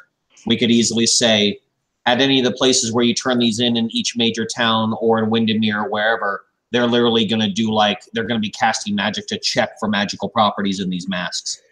And if you try and pass off something that isn't genuine, you're going to have a very bad time. Like, we'll fucking jail you. We'll chain your alignment. We'll set you on fire by a dragon. Like, don't fuck with us. Yeah, I think we could totally set that up pretty easily. Well, and set it up so that these, like the drop-off stations, are the soup kitchens and the bread lines, so that people who seriously need help are the ones who are getting it. Yeah, it'll be like an all-in-one kind of deal, like, And even if you don't have something to bring, each major city or something, and then we could handle transportation, all of the stuff to Windermere. Like, it's all granular details that I'm sure with our money and our connections are going to be A-okay. Yeah, what we need to focus on is really figuring out how to move the bodies to the fruit and masks, and then what exactly the resurrection spell is that brings hundreds of thousands of people back to their... Well, we're going to have the best minds on it for the next year, so... And I'm going to be making a teleportation circle next to the tree. A permanent teleportation circle. Yeah, we got to come up with something. Yeah, it's so confusing. Yeah, we're just going to work on that. We're going to work on how do we... once we find the bodies, how do we transport them back to the tree? And then once we get them there, how do we resurrect them? That seems more... like Sunshine and I's realm. The transport thing seems a lot like Dekoff and Marcus. I think the ultimate best solution will be if we can find some way to merge the masks and the fruit together before we even go anywhere. Like say the end of the year, and we start getting that done through whatever magical means and finances and people we have. And then if we can figure out how to use that to then be connected with the physical body and restore them. If we can bring those items with us to the location of the bodies, they can be resurrected on site. Doesn't necessarily mean there has to be a spell per person. Maybe it's something different. Maybe it's a self-contained spell in the mask after the fruit's absorbed into it or something. But it's one of those crazy resources this will happen. I just worry that because it sounds like such a dangerous place, and because that kind of... Again, Lyra, I don't know very much about resurrection spells, as I've not actually cast them, though I have some knowledge. Something of that magnitude is going to take a lot of time, and like if we're in the middle of hell, it might be better to get them out, their bodies out, so that we can take the time. Yeah, if that's the case, that's the case, but that's where I think the thing I'm most concerned about is I feel like we just are kind of going in circles. We're trying to come up with ideas about how things will work when we have a year, and Mike's more or less said that after the year, we'll have pretty much whatever means we want established. So. Yeah, and so kind of piggybacking off of that, the year break, I don't really want you to worry about those granular details. I would, unless they're important, because really what I want from a write-up, and the write-ups can be however long you want them to be. It can be a paragraph, or it can be pages, whatever you feel like you want to do or you have time to do. But really what I want is the personal impact on your character, that whatever you're doing, like how does it affect your character, and who do you interact with, and things like that. Not so much the I sit and draw a circle in the ground every day. Right. Now, I mean, I'm totally doing that. You might mention that. You might mention that, but focus more on how you would grow as a character because of that. I feel like it's going to be very frustrating. The 700th time not 700th, but the 70th time that Marcus goes out in the morning, stretches, takes a piss, puts his pants on. Lyra's just in Duncaster with the ring, holding the gate open so he can go out and do the thing. Okay. And then find the spot on the same exact spot on the tree where I cast the spell yesterday. Well, I mean, also think about cast it. it again. You're one of the world's heroes. I'm fairly certain you can find somebody left in the world to do that job for you every day. Do you need to relegate yourself to a like glorified, Teleportation circle is a 5th level spell. Yeah, but I mean, are we the most powerful people in the entire world at this point? Or are there people who might have that level of at least spellcasting ability? I mean, my dad might, but he's trying to find his lover, so. Well, I don't know if there's anybody else that I trust to make sure that they do it in the exact same spot every day. Kind of question. Yes, it's like also Chains might be able to do it. She did it like whack like that.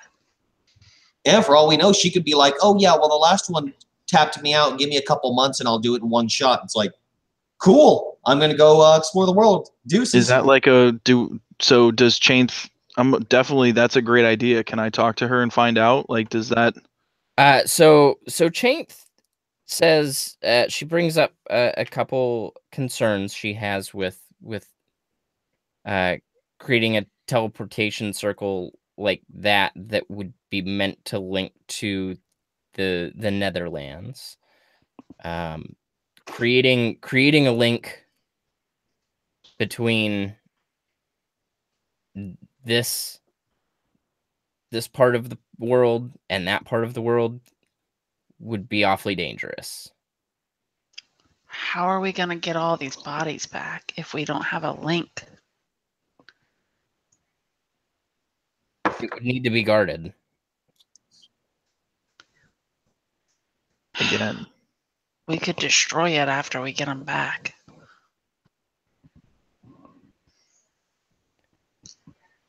But if she says if that's the route you intend to take, I can certainly help. Well, if you could do it, fuck me running. Well, we can hold off, and during our year we may find other ideas, and if we end up doing a portal, Chains can do it in a heartbeat, so that at least Marcus from having to spend every day taking a piss and casting a spell. I mean that just seems like a morning routine. Yeah, and I think Mike wants us all to have kind of an exciting, growing year. You're not going to grow very much if you just do that every day. I mean, I'm not just doing that, but have you ever done the same exact thing every day for a year? It's really mentally taxing. Yeah. Yeah. Like it's. Oh God. This is gonna be so bad and so scary. Okay. Holy crap. So, I do encourage you guys to jump on the Discord server and chat it out as you come up with ideas. Uh-huh. If you have a really cool idea, don't create in a vacuum if you don't have to, or do, whatever. But keep in mind that 3 of our fellow adventurers are not here tonight to help in this discussion, so it might be helpful to enlist their aid. Their aid as well. Yeah. Instead of I know you're coming up with really awesome ideas, and it's all really cool, but do keep that in mind that there are 3 others in the party that will probably have some good insight as well. Yeah. Gale. I want to try to help the Fectors, the Zilrians. That was. I would like to go check on that weird village also. It's on my list. Like, I think setting them up as like their own, city-state, or at least, giving them their own economy and their own agency and how their product is used and sold would take away some of the grossness of actually ingesting something that grew from a wound. Maybe it doesn't have to grow from a wound, you know? Maybe they can, pluck their fingernails, and maybe they're not, pussy. Maybe they actually turn into, something that's not fucking gross me out, make me want to barf to eat. Yeah. That's definitely an option. There's probably something to be said there. Some way if to it's kind not of that. And if it's not everybody. if it's not brought about through pain, maybe it's not quite so disgusting to eat. Valid. Okay, so do we want to rest here and see the cough? Do you want to try and scry tomorrow on her elegance? I'm going to call her by the right name. You're elegant. I think she might play a role in all of this. We could get some more information about it. Yeah, she definitely seems to in some way, shape, or form, so it's certainly worthwhile. So, we gonna crash here? Yeah, let's do Scry on it. her in the morning? Sounds good. Okay. Before we go to sleep, Lyra will pray and be like, hey, look, I have put a lot of stock in you. And right now, my friend died and he experienced a whole lot of nothing. And I'm having some problems with that. And I've really never asked you for anything. I really appreciate the powers that you've given me, but I didn't ask for them. And right now, what I need to know, I'm gonna need a little more, because I'm feeling a little alone. And then I'm gonna go to sleep. All right, make a religion check. Son of a bitch.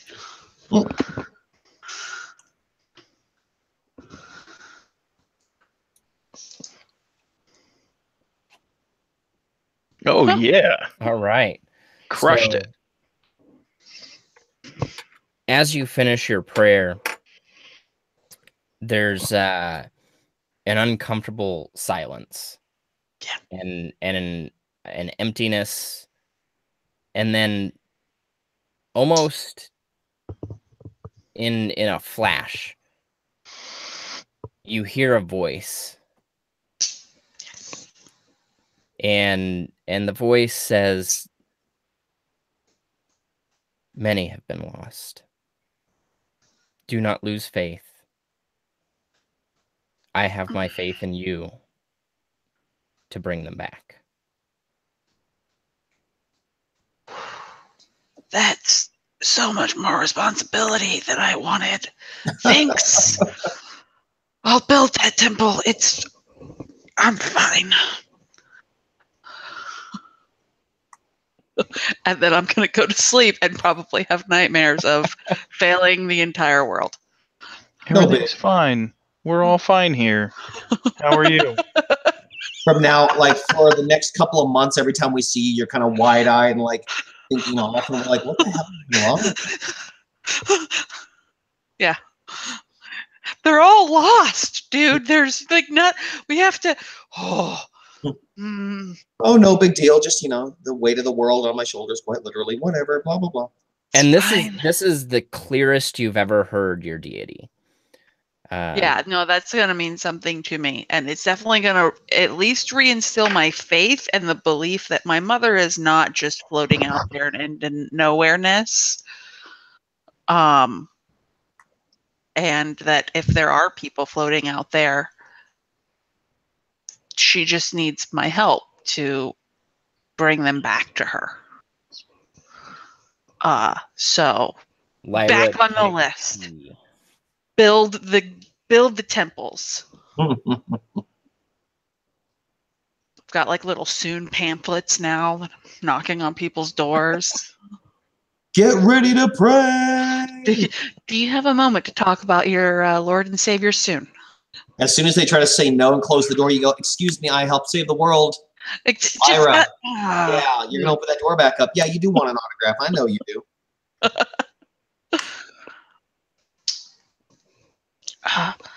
Okay. I'm still gonna check on Gail all the time. It's gonna be in my write-up. Don't worry about it.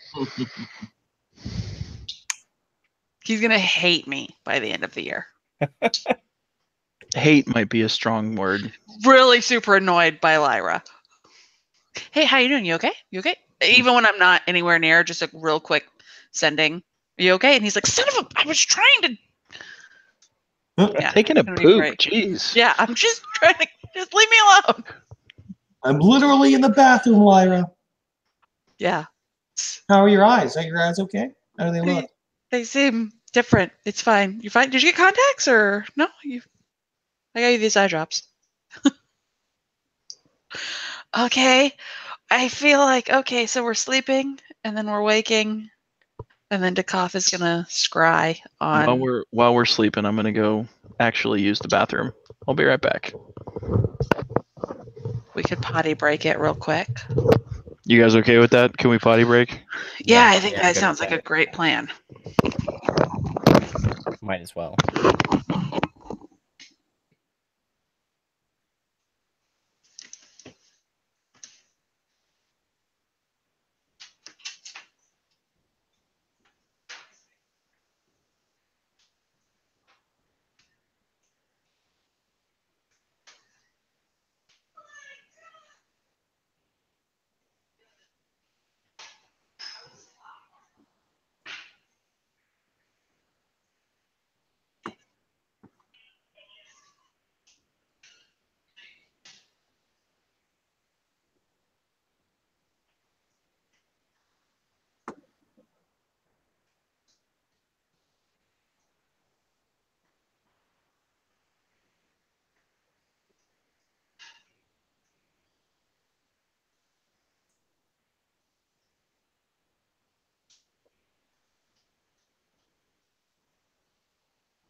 What up?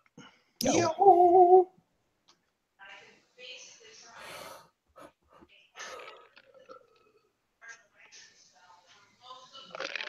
Maggie's telling Kate all of our stories.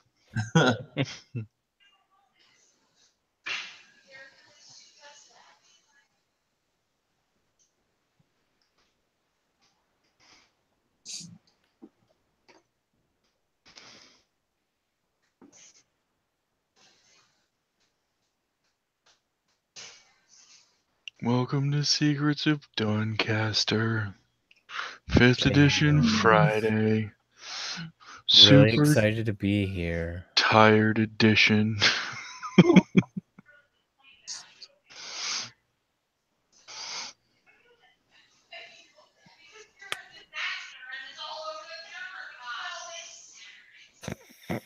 What the hell?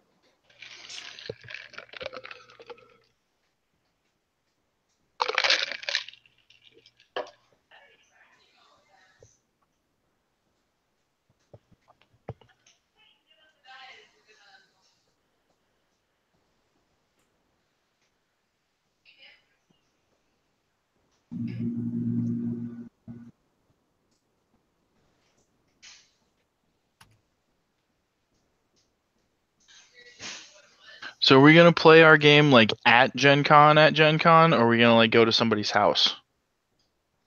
At Gen Con, at Gen Con. Sweet. Right? That way we don't have to leave. Yep. I assume we will bunk out and kind of like we did at with Dream Chaser, just find a random hallway with a table. I won't grow up. I don't want to go to school.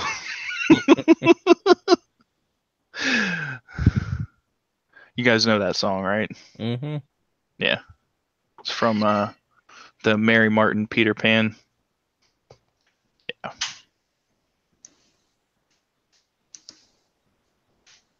Cinco de Mayo snacks. She can't hear us.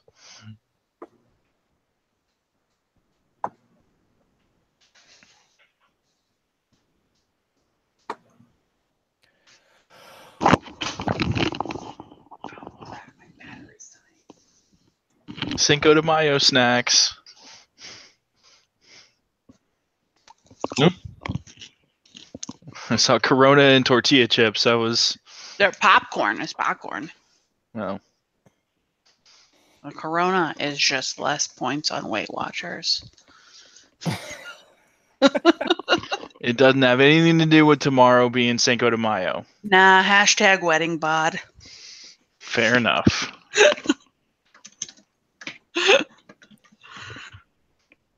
All right, so are we scrying? Is that what's going on?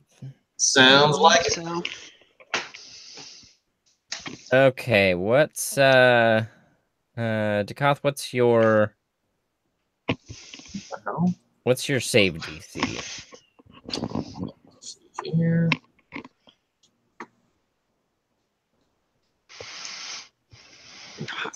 Come on.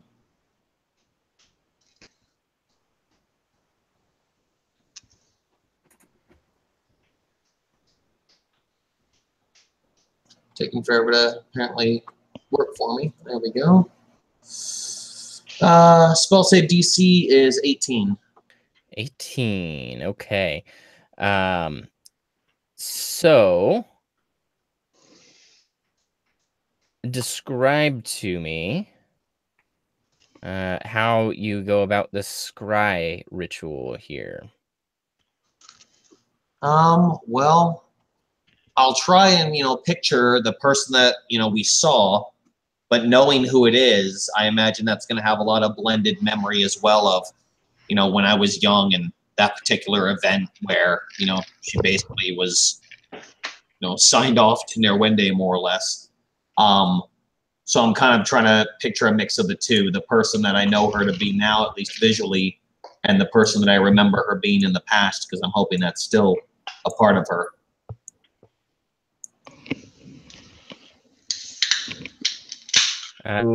Do you have any object you'd like to use, such as a likeness, a picture, possession or garment, body part, lock of hair, bit of nail, or the like? Anything like that. if she created those masks, you might be able to use that as a connection. Yeah, because that was our understanding that she might have created them, huh? I imagine I can try that because I wouldn't have anything from her from so long ago unless I literally had something from like Ilti or one of the other. Unless you're a real creep carrying around a lock of her hair. Yeah, right? I really liked Ilti's mom. He's super high. Stacy's mom has got it going on. Ilti's mom has got it going on, yeah. So yeah, I guess I'll try that just based on what we thought, maybe try to think about the mask in that capacity as something that was created by her, but okay. I'm in love with Ilti's mom. So Nice. is there any way I can do this? You can GM roll so we don't see it. Well, I don't care if you see it. I just I just roll a dice at, like, on my desk when I want to do that. I'm just like, forget it. I'll just roll something here. Like a actual die. Yeah, like I have them sitting here, so I just roll it. I'm much better with digital dice than I am with real dice. I've never played D&D in real life. The only time I've ever played in real life was Chipotle. That's amazing. Because I've played it more than once now. I hope we'll have the time to maybe even be able to play that at Gen Con too. Oh my god, it's so much fun. Say, I'll run Blades for you guys if you want me to. We I've can got make enough up time to we should figure it just out. have made our own Gen Con. We don't even need to sign up for things. Roll a 4 to try and save against that. She did. Damn. All right. So she didn't save. You can see and hear a particular creature you choose. Let's see. So you can see and hear. So you don't hear much, but what you do see is a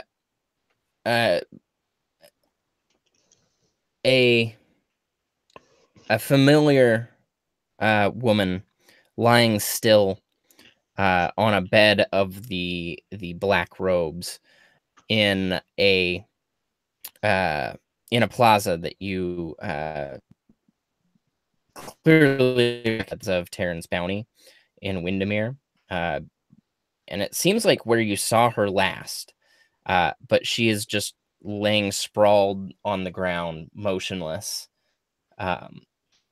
alive, but motionless and seemingly unconscious. Interesting. Well, I mean, that gives me enough to know where she is, so okay. Bitch likes to sleep in. It's weird. So she seems to be out cold in like Windermere. I'm sorry if my language is offensive. I take it back. So we should go to Windermere, guys. Yeah, I'll share that with them. Let them know what I saw. Chain, you guys are heading to Windermere, right? Yes. I have a magic portal if you just want to. We're going to hop over real quick. I'm not sure that that's a great idea. Why? Have She you looks ever- like a fairy right now. Right. Have you ever seen what happens when you put a portable hole inside a bag of holding? I've never seen a bag of holding. So, like, there's this thing that, like, if you put too much magical power for transportation into too small of a place, it, like, backfires and explodes. You think that she'll turn back into a dragon and blow everything up? I'm just worried that celestial power traveling through an extraplanar gate might be trying to force a square peg into a round hole. Like, Chainth is way more knowledgeable than us, and if she thinks it's okay, that's fine. But, like, make sure you give her all the details before you just like, hey, follow us through this portal. Yeah, no, I mean, she smiles at the offer and says, we can find our own way. We want to stop up where we believe Armstrong and Nerwende were when they met their demise. Before we head to Windermere anyway. Is there anything we can do for you? He wants to know if he's off base on that. Am I barking up the wrong tree there? Would you turn back into a dragon and explode? I mean, you don't have to give us details. I just am I sort of right? He's so tactful, and Lyra's like, but would you turn into a dragon and explode everything? Thank God for Marcus. It might be okay. I mean, we really don't want you to unmake reality. It truly depends on the skill of whoever crafted the portal in the first place. Hey,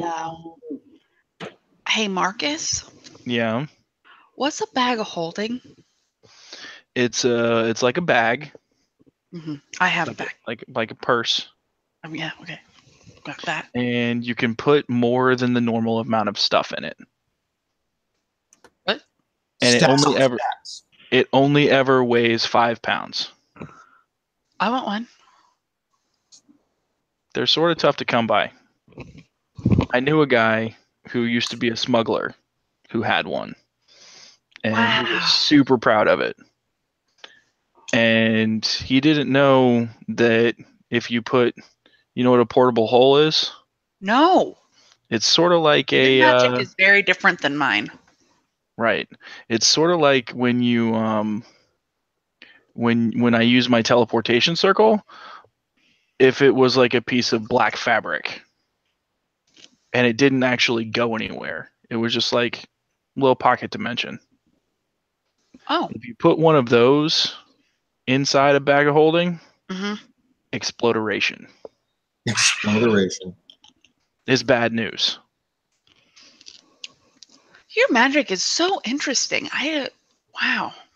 And you College can like of study Travelers it. is Yeah. College of Wanderers is very it's like the number one no. Don't do it. Got it. Yeah. Huh. Careful Well, with I'm that. gonna get me one of those bags one day. That sounds really cool, but I won't put any other weird things like that in it because I Don't put any have to. extra planar transportation devices inside of your pocket dimension bag of holding. I imagine Lyra, like, one day she has a bag of holding, and before she puts anything in it, she sends a message to Marcus. Can I put this in my bag of holding? Is it a portable hole? Everything. Yeah, you're okay. You can put your apples in your bag of holding. And I'm like, okay, cool. Yeah. Are they portable whole apples? Yeah, she's That's gonna the be. question. Yeah, she wants one real bad. I also I want you guys to know, like, speaking of just ridiculous things, I don't know why this made me think of it. That before I took the Warcaster feat, I seriously thought about taking Magic Initiate just so that I could have Find Familiar and make that cute little thing that I believe Dekoth made for me when I was super sad. That like little monkey thing that sat in the palm of my hand. Whatever. It wasn't a chinchilla. It was like it had really big eyes. It's a sugar glider. Sugar glider, yeah, Yes, that's it. the sugar glider. I just wanted to find familiar sugar glider. I Maybe just that's want. something you can do in our break. Yeah, I might. The next time that we can level up to, like, I think it's 16, I might take it just so I can have find familiar. Don't worry about it. Because I couldn't figure out how to get that spell, but I really wanted that thing. I don't know if I thought about putting that in a bag of holding or why it came to my mind, but there you go. It would give it a nice place to live, I guess. Yeah, maybe I was thinking I could just keep it in there. Like instead of a cage, you'd keep it in a bag of holding. Mm-hmm. I'd probably die and Lyra would be so sad. So, I mean, Chainth, is there anything that we can do for you before you go? Or I feel like a really unbalanced friendship we have here, where you give us everything and we don't. I mean, I hear Lyra gives dynamite foot rubs. I really don't. I'm actually very, very not okay with feet. It's the one thing I can't offer you. She says, I will ask favors of you when the time is right. Okay. That's fair. Having kids means the one that's not pregnant gets really good at giving foot rubs. Yeah, well, it's not, not gonna be me. I don't know if you know this about me, Rick, but Maggie genuinely like does a just if your foot comes out in my presence, like if you unsock a foot in my presence, So wearing sandals to Gen Con, check. Mm-hmm. Yeah, no, if they like, yeah, I'm kidding. And, boy feet are also, they tend to be hairier. Kate has like really tiny feet, So they don't. Oh, see, no, it's so. It's so gross. I don't know I'm why. sorry. There you go. I will control myself. Lyra's feelings, like Maggie's feelings about feet, carry over to Lyra, much like Chelsea's feelings about horses carry over to Sunshine. We're just working it all out tonight. Yeah, we are. All right, so I guess we'll just go. Matt, do you have any deep dark secrets you want to let everybody know about? Yeah. I don't have any weird shit like that. No, like. You want to tell us about your diet and what kinds of beers are lower on it? I don't drink beer. What do you drink? Vodka. I appreciate that. And I have not found a beer yet that I think would taste good. Mm. They're all blah. This whole bag of popcorn is only 3 Weight Watchers points. Putting it out there. You have a whole year of this shit, guys. Sorry. Okay. So don't eat an entire bag of broccoli because it's only 1 Weight Watchers point. Seems like that's gross. Your stomach will get really upset. Yeah, it's a lot of fiber. Wow. All right. Not speaking from experience. Okay. Nasty. I'm going to open a portal so we can go to Windermere. Oh, nice. Find a passed out girl and maybe some soul fruit. All right. Come on, guys. Let's go. Windermere bound. Bow-bow. Map switchy.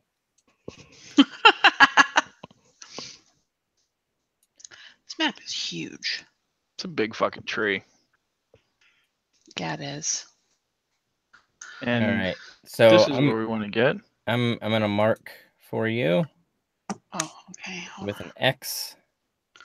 The Plaza of Tyrann's Bounty is about right here.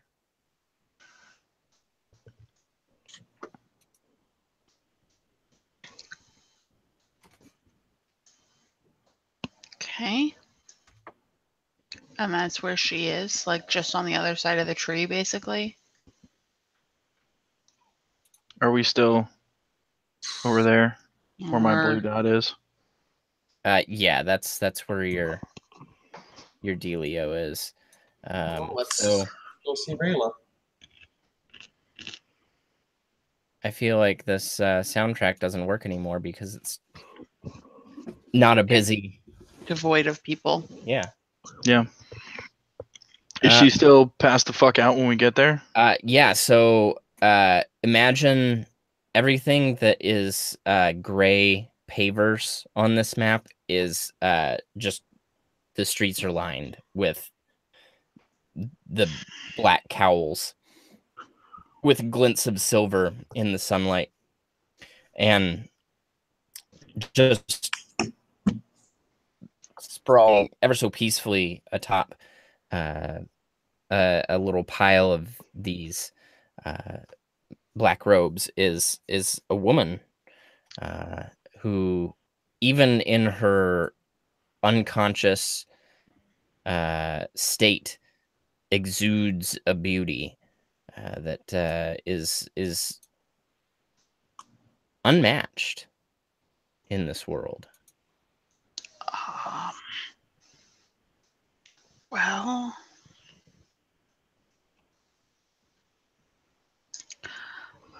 so we're just like standing around her. Is she breathing? Does she appear to be like unconscious, as in like on death's door, or unconscious as in like in a peaceful sleep? Think like Sleeping Beauty. Mm-hmm. So she's breathing,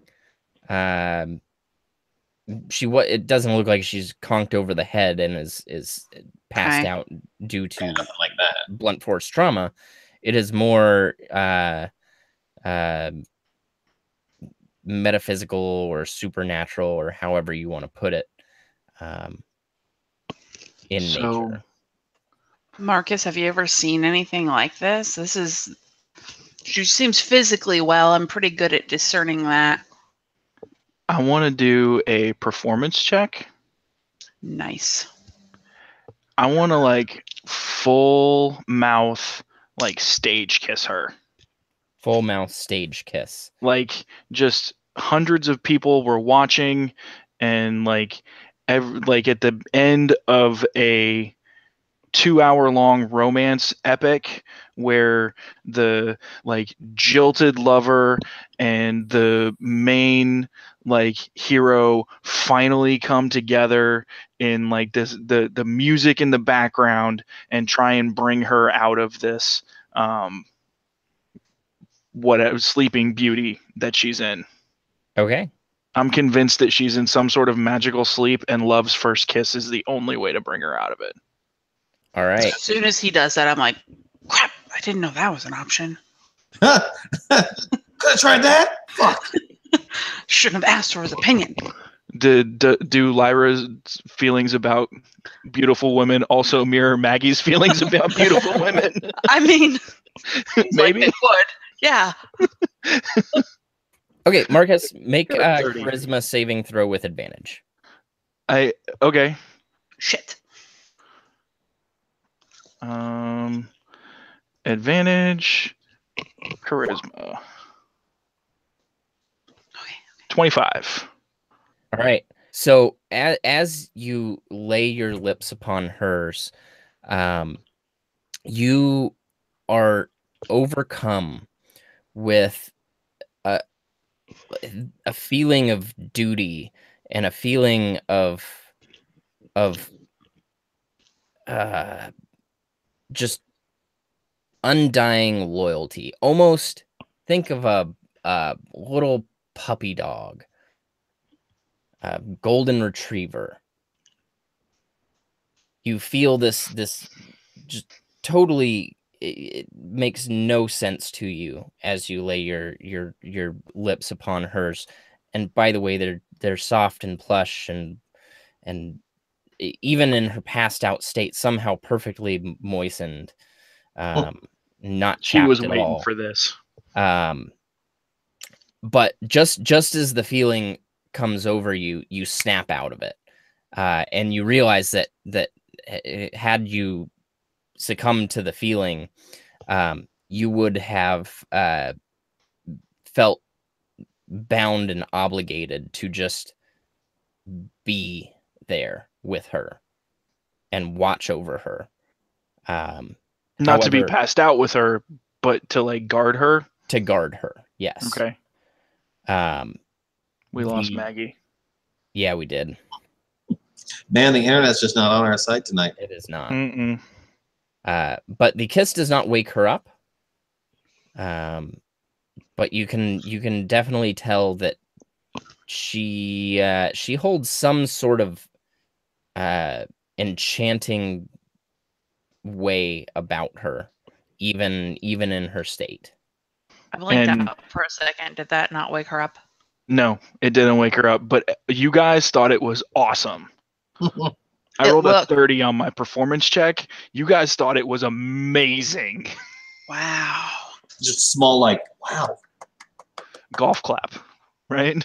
And what made it even more convincing and amazing was the look on Marcus's face as he pulled away before he snapped out of the trance or the charm.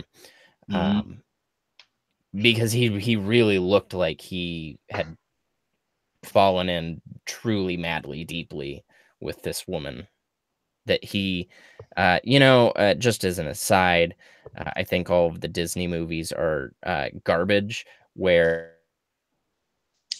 Oh, come on! Oh, what the fuck? It's amazing. He just thinks all of the Disney movies are garbage. Goodbye. All of my songs, That's all he had to say everything, about it. everything that I've poured my heart and soul into in this campaign. I spent my entire childhood learning how to play Marcus.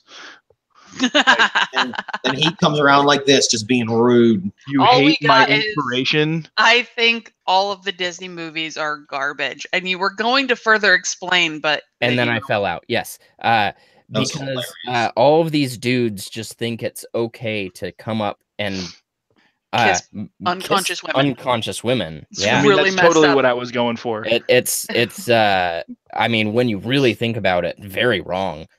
Super creepy. That Brock rapist guy is a rapist because of that. Yeah, exactly. Fuck that guy, by the way. And his future or whatever.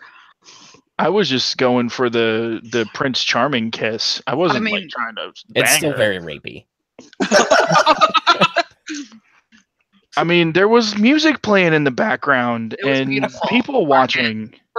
In your instance, it was beautiful because of the 30 performance. Yeah, the 30 performance made it okay. Yeah, when people hear the It's story only just a little bit rapey. and change it Yeah. by the 30, they're gonna be like, that sounded rapey. They'll be like, no, if you were there, it was an amazing performance. She was totally okay with it. Yeah, she was. Wasn't She gave me her out sleepy cold? consent. Doesn't matter. She gave me sleeping consent. She gave me her sleeping consent. So, feeling not as like after that like glowing performance, Lyra is very like clumsily, clankily kind of walk up to her. I'm gonna do like one of those things where you like just lift their eyelid. Got Um, eyeballs still. you lift her eyelid, and you see a pale iris rolled back in the back of her head. What looks like it used to probably be some very probably deep green is now just almost a shade of white with a hint of green behind it. All right, so here's one thing. This is so stupid. I'm sorry. Like, you know how in the movies you just like they like smack them to wake them up. Oh, I want to God. do that, but as I do it, I want to cast Greater Restoration and see if that wakes her up. Okay. I'm Because I'm an idiot. humming the Beauty and the Beast theme. Tale as old as time. And then Lyra just walks up and is like, "What?" Only because I don't know any of the songs from Cinderella or Sleeping Beauty. I mean, Cinderella. Anyway. Anything, or she just... I'm reading to see if there's any like level restrictions. It Trying doesn't to see if there's any look like issue it. with consent in this universe. One curse, including the target's attunement to a cursed magic item. Okay, so you slap her, silly. And as you slap her cheek, your pinky actually catches a necklace and yanks it off of her. And as you cast the Greater Restoration, the locket that is now caught on your pinky then just disintegrates. I did a And- thing. And she stirs and moans groggily, and then wipes her lips and makes a sour face and says, "I need to brush my teeth." It worked. Marcus, your thing looked way cooler. I thought this was going to be bullshit. Okay. who, and she looks up at you, Lyra, because you're the one that just slapped her, and she rubs her cheek. Did you just slap me? Nope. What? Did you kiss me? Yeah. No. What?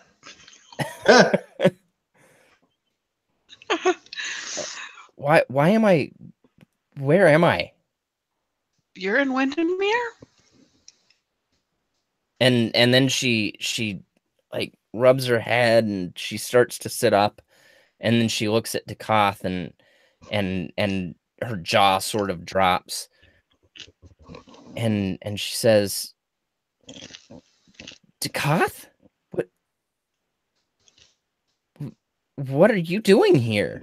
What is going on? I haven't seen you in years, decades. We have a lot of catching up to do, Rayla. Do you remember anything about why you're here? She continues to rub her head and just like kind of stares off into the great beyond that is just right here. No. And she says, time, it fades away as I think about it. Ever since that day where Brinsire came and he promised me that my son and daughter would be safe and taken care of. And you were there. And then everything after that was just a blur. I was a handmaid, and then I was a wife, and then I remember something about fruit, and I'm hitting Marcus. She said fruit. She knows about the fruit. Tell us what you know about the fruit. And then she also remembers something about some people named Jim Carrey and Cameron Diaz and a green mask. And boom, mask. See? Oh my god. There you go. Wow. What's up? I it's all so foggy. I don't know. I just remember people flocking to me, and then they were gone, and now I'm here. Well, I hope as time goes on, you gain back some of your memories, because what we've been able to piece together definitely has you involved in it. And it sounds like it wasn't something you were doing willingly. But Can you know, Can I tell if she's full of shit? You can certainly roll insight, or if you have something else that you can do. She seems completely 100% genuine, and it's not just because it's easy to believe a beautiful face, because it is, but there's a definite truth to the way she's speaking. She seems lost. She seems like she just really doesn't know what has happened the way she's talking for a very long time. so it's a truly genuine confusion. Yes. Yeah. She was under some sort of enchantment from that necklace. Imagine so. I don't want to bombard her with everything that's going on and her involvement right now while we're here. So Is personally, Ilti unless okay? anybody has any, we've actually seen Ilti during our travels. And I'm trying to remember outside of game, LT is okay, right? Like nothing necessarily happened to them, though we haven't gone back to check yet, right? Yes, LT is okay, and she says, and Brea, she's okay too. I'm trying to remember the daughter. Yeah. What happened with her? I think she's You not never talked to her. I didn't think so. I don't think we know anything about her. Yeah, last I saw her name was in my notes, so yeah, I didn't think we ever came across her. Currently, I don't know the situation with Brea, but trust me when I say a lot's happened since last we spoke, and I will find out. I have the means to do so. I will find out.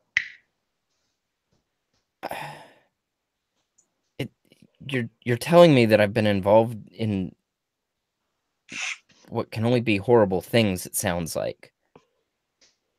Well, And what you're telling me is that you weren't. Because it wasn't you. So we'll cover it with you. We'll let you know what we know. But for now, I think it would be best if we got you somewhere safe. I don't know who brought you here or why you were here, but I don't think you should stay here. I want to go back to Egrindon and see my children. I haven't seen them in decades. Well, that's where I'll be planning to go actually pretty soon. And again, a lot to update you on about that. Where did we see LT last? Where was that place that we? It was in Egrindon. Okay, it was Egrindon. Cool. In the old catacombs. Yeah. So then I'll say that as well, and that's where LT still is. So we'll definitely look up LT once we get there, and then as I said, I'll figure out what happened with your daughter. We'll find her. so you got nothing on the fruit then, huh? She remembers fruit. Sounds like.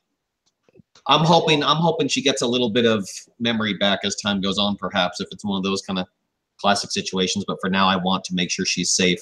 She might as well be like a second mother to me, as far as the Eswin family were concerned. Well, and I'm really glad that she wasn't actually like A bad guy. Yeah, agreed. That would have really sucked to have had to go up against someone you thought of as a mother. Yeah. I'm not saying that we wouldn't have that have. of a guy. I was just about to say, not that wouldn't cross our DM's mind. Yeah, right? Make Ducat like have to do the final like stab in the throat of like his pretty much like adoptive mother. Yeah. The only way she'll die is a stab in the neck. What?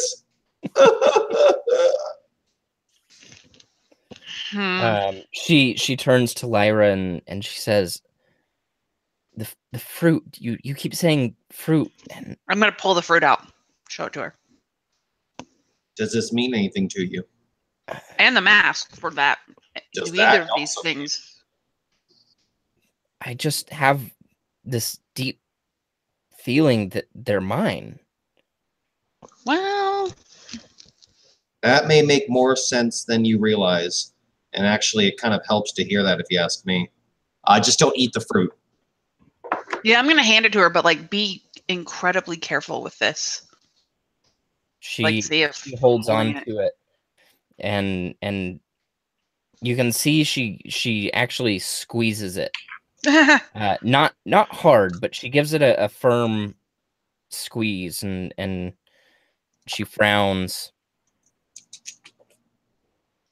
This is not good. No, it's not.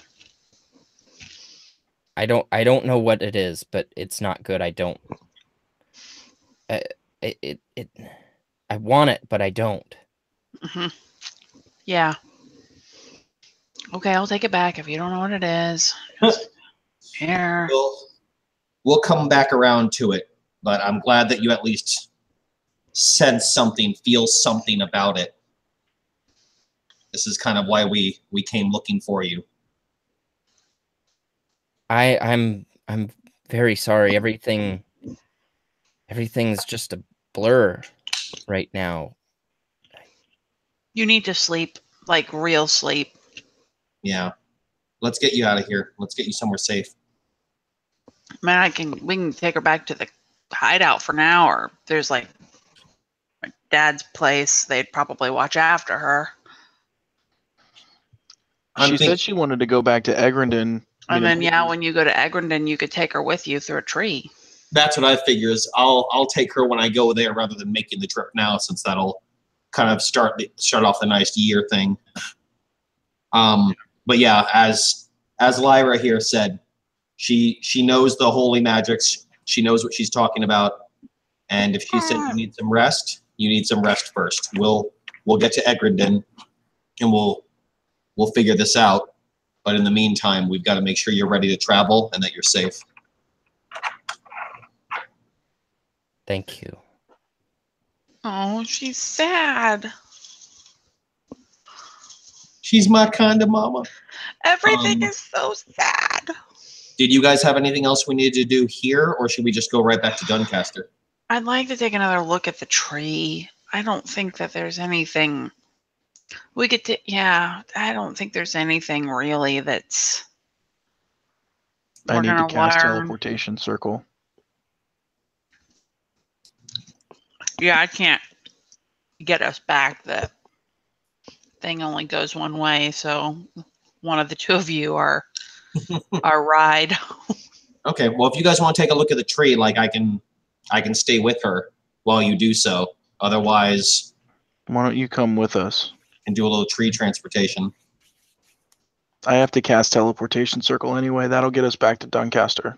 Oh, cool. That works. Then yeah, we'll come along. It'd probably be a good idea for her to see the tree and everything anyway. Maybe it'll bring back some memory. Yeah. I don't know that we'll learn anything from it, but I feel like I just, now that we know a little bit more, just want to swing by it at least. Yeah. Cool. Yeah, it's a big fucking tree. It's perfect. It's you know, the base of the trunk is 100 feet in diameter, so it's almost like you're looking at a wall, and then it goes up and up and up, and the first branches aren't for 100 feet. Yeah. Can we see any of the fruit? Yeah. Now that you're looking for it, and you're right here, you can see hundreds or possibly thousands of little swirling points of light going ever further up. Yeah, they'd have to handle all those souls. Jesus. Every branch has dozens upon dozens. I mean, I don't know. I don't know anything about this kind of stuff. No, I don't think we're going to get any more information from here, so. I mean, I think I ought to climb up the tree. I'm going to let Marcus do that, but I'm not going to do it because of my very poor dexterity. Have a nice climb. See you next fall. With the knowledge that I should stay alive for when he falls from hundreds of feet. Anything happens to him, if he doesn't do something about it, I'll do something about it. But yeah, I have feather fall. I can. Yeah. We're gonna let Marcus go up the tree. So, do you have a climb speed? I do not. Okay. Then it's going to be a long and arduous task. That's okay. Because you're climbing what amounts to a sheer cliff. The bark does provide some foothold and handhold for you. I've also got, I've got some rope, so like I can, because the trunk's too fucking big around. Yeah, the trunk is, and like I said, the first branches don't start until, 8 to 10 stories up in the air. I really only want to get to like the first level, so I'm probably only going to go about 120 feet up. Even at 10 feet around, that's only going to take me a couple of minutes. Like, I can cast 8 on you. it's been a minute since I've done this. How would you like to have like a nice bird to fly on up there? There you go. I'll just conjure an animal for you. Challenge rating of 2 or lower. I can choose one, so that's probably like a giant eagle or something easy. So. Yeah, that sounds great. Seems like. Yeah, you guys are like, you guys. It's not that I don't think I'm cool, but sometimes my magic does not seem as cool as yours. It's fine. I'm fine. I'm gonna cast True Sight. And be surrounded by desperate souls. I just want to get a close look at the tree and how they're connected to the tree, and like try to get some information about like what happens if you pick them, and what like just what's going on with how these souls got transferred into the tree. Okay, so you fly up there on your giant eagle and you cast True Seeing. And what you see is this intricate network of what look like flowing streams of energy flowing from down at the base of the roots up towards the branches and then into the fruits themselves, and this energy from within the ground. If you ever played Final Fantasy VII, think of it like the life stream. There's some stream of pure energy coming up into the tree and then coating these fruits, and it seems to be preserving them. So the earth itself, the planet itself is taking its own energy to preserve these souls within these fruits. You don't really know what the, if Denora has limitless energy to provide to keep these forever preserved, or if one day the planet's just gonna say, I'm done, you're taking too much. But it seems like a fuel source coming. And it seems like this tree was a saving grace that was never meant to be here. That's true. That had this not been here, these souls would have been lost forever. Damn. Not an evil tree. So it was actually a really good thing that it ended up. Damn, that's really cool. Good thing you planted those seeds, Koth. Yeah, apparently so. And good. Being surrounded by what you can now see, now that you're up here, thousands upon thousands of these, just like before, you were assaulted with an agony. Now, within each little fruit, the agony isn't quite as intense as the one that you had picked.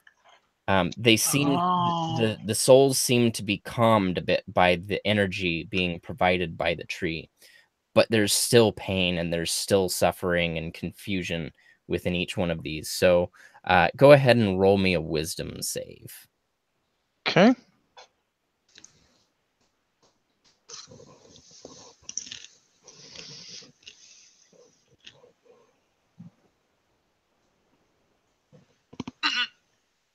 Ooh. That's bad. Yeah, that's not good. Okay. Oh no.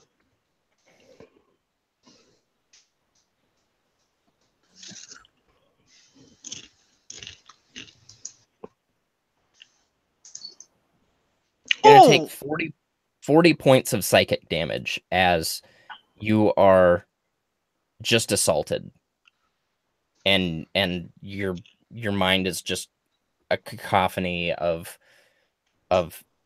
souls asking why and where and how and ouch and ugh. Yeah, that sucked.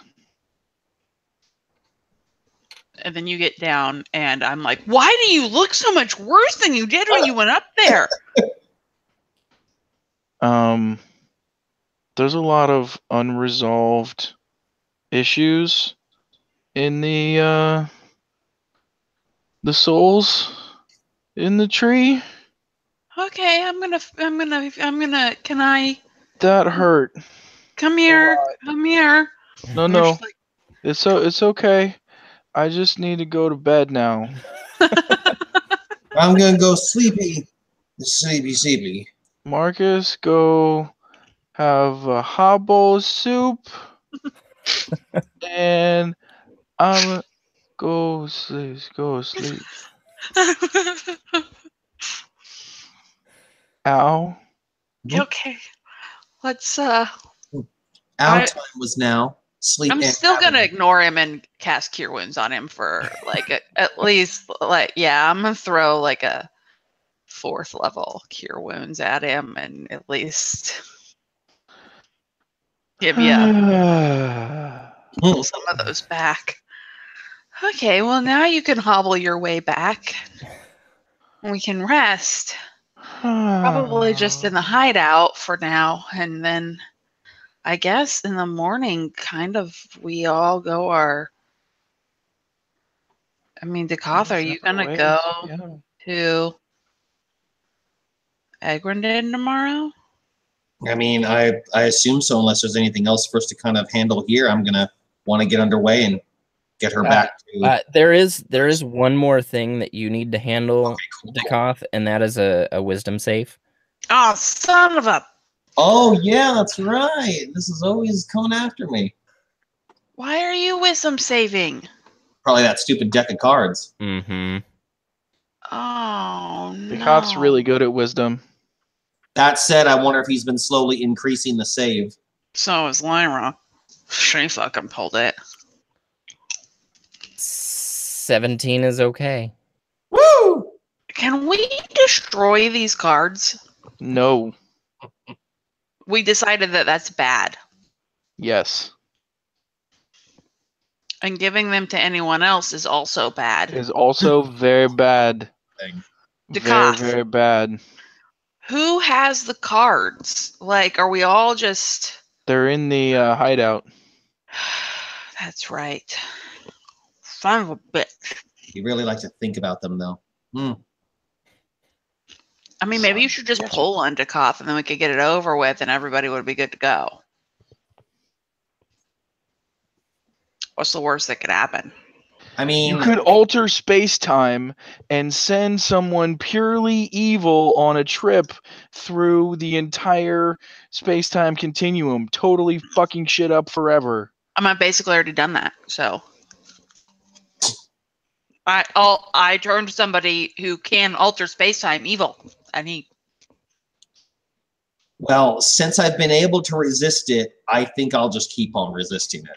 Because it's your you're choice. wacky and you're looking to just watch the world burn. I mean, like, what if I'm not here next time, and you fail it, and there's nobody to go, boop, revivify? Well, hopefully the same card wouldn't happen to me that happened to Gail, right? Because the deck has a bunch of different cards. Yeah, but they all go back in. No, they don't. Oh, they don't? I thought that No. we... They poof. Oh, fuck. So you're just going to keep doing this until one day, I just feel like you have control over the situation now. We should give these to somebody else. So why do we have these? It We're the seems like it's one custodians those of great power. Get rid of them. I don't think that I should be the custodian of great power. Not you, but us.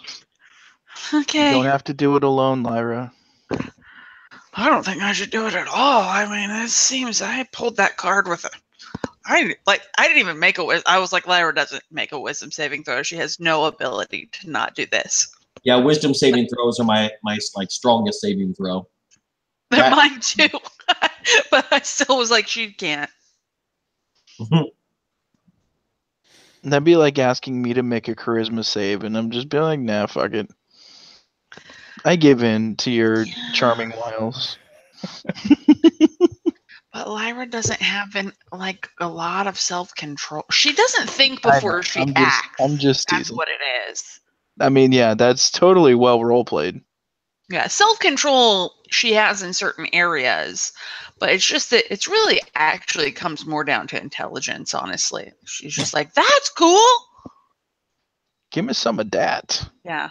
I'm gonna hit that wheel with my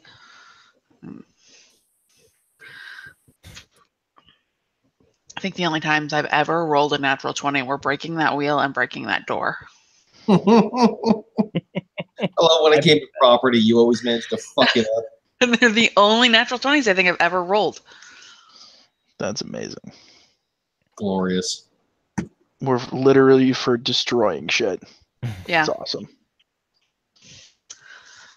Yeah, I mean, I think that we've hit everything on the list that we had so far. So now we just have to go share this information with our friends and take some time to try. Think about what you did. Yeah, that's the thing. She's gonna really do. Just in case you guys were wondering, the song from Cinderella is called "Once Upon a Dream." Once Upon a Dream. Sure it is. Dream. I couldn't have told you that.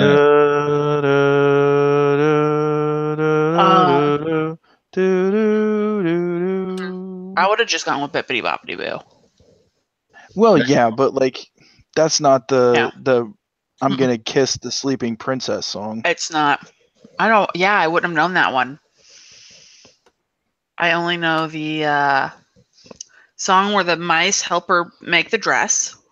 Mm-hmm. And the Bippity Boppity Boo. Yeah. Okay. Okay, well, yes, that's that. Unless there's anything else that you guys feel like you need to wrap up tonight, I think you have set yourselves on a path. I feel like I need to put out there that the Disney movies, while maybe need to work on their perception of consent, have greatly influenced me personally, and I don't think they're garbage.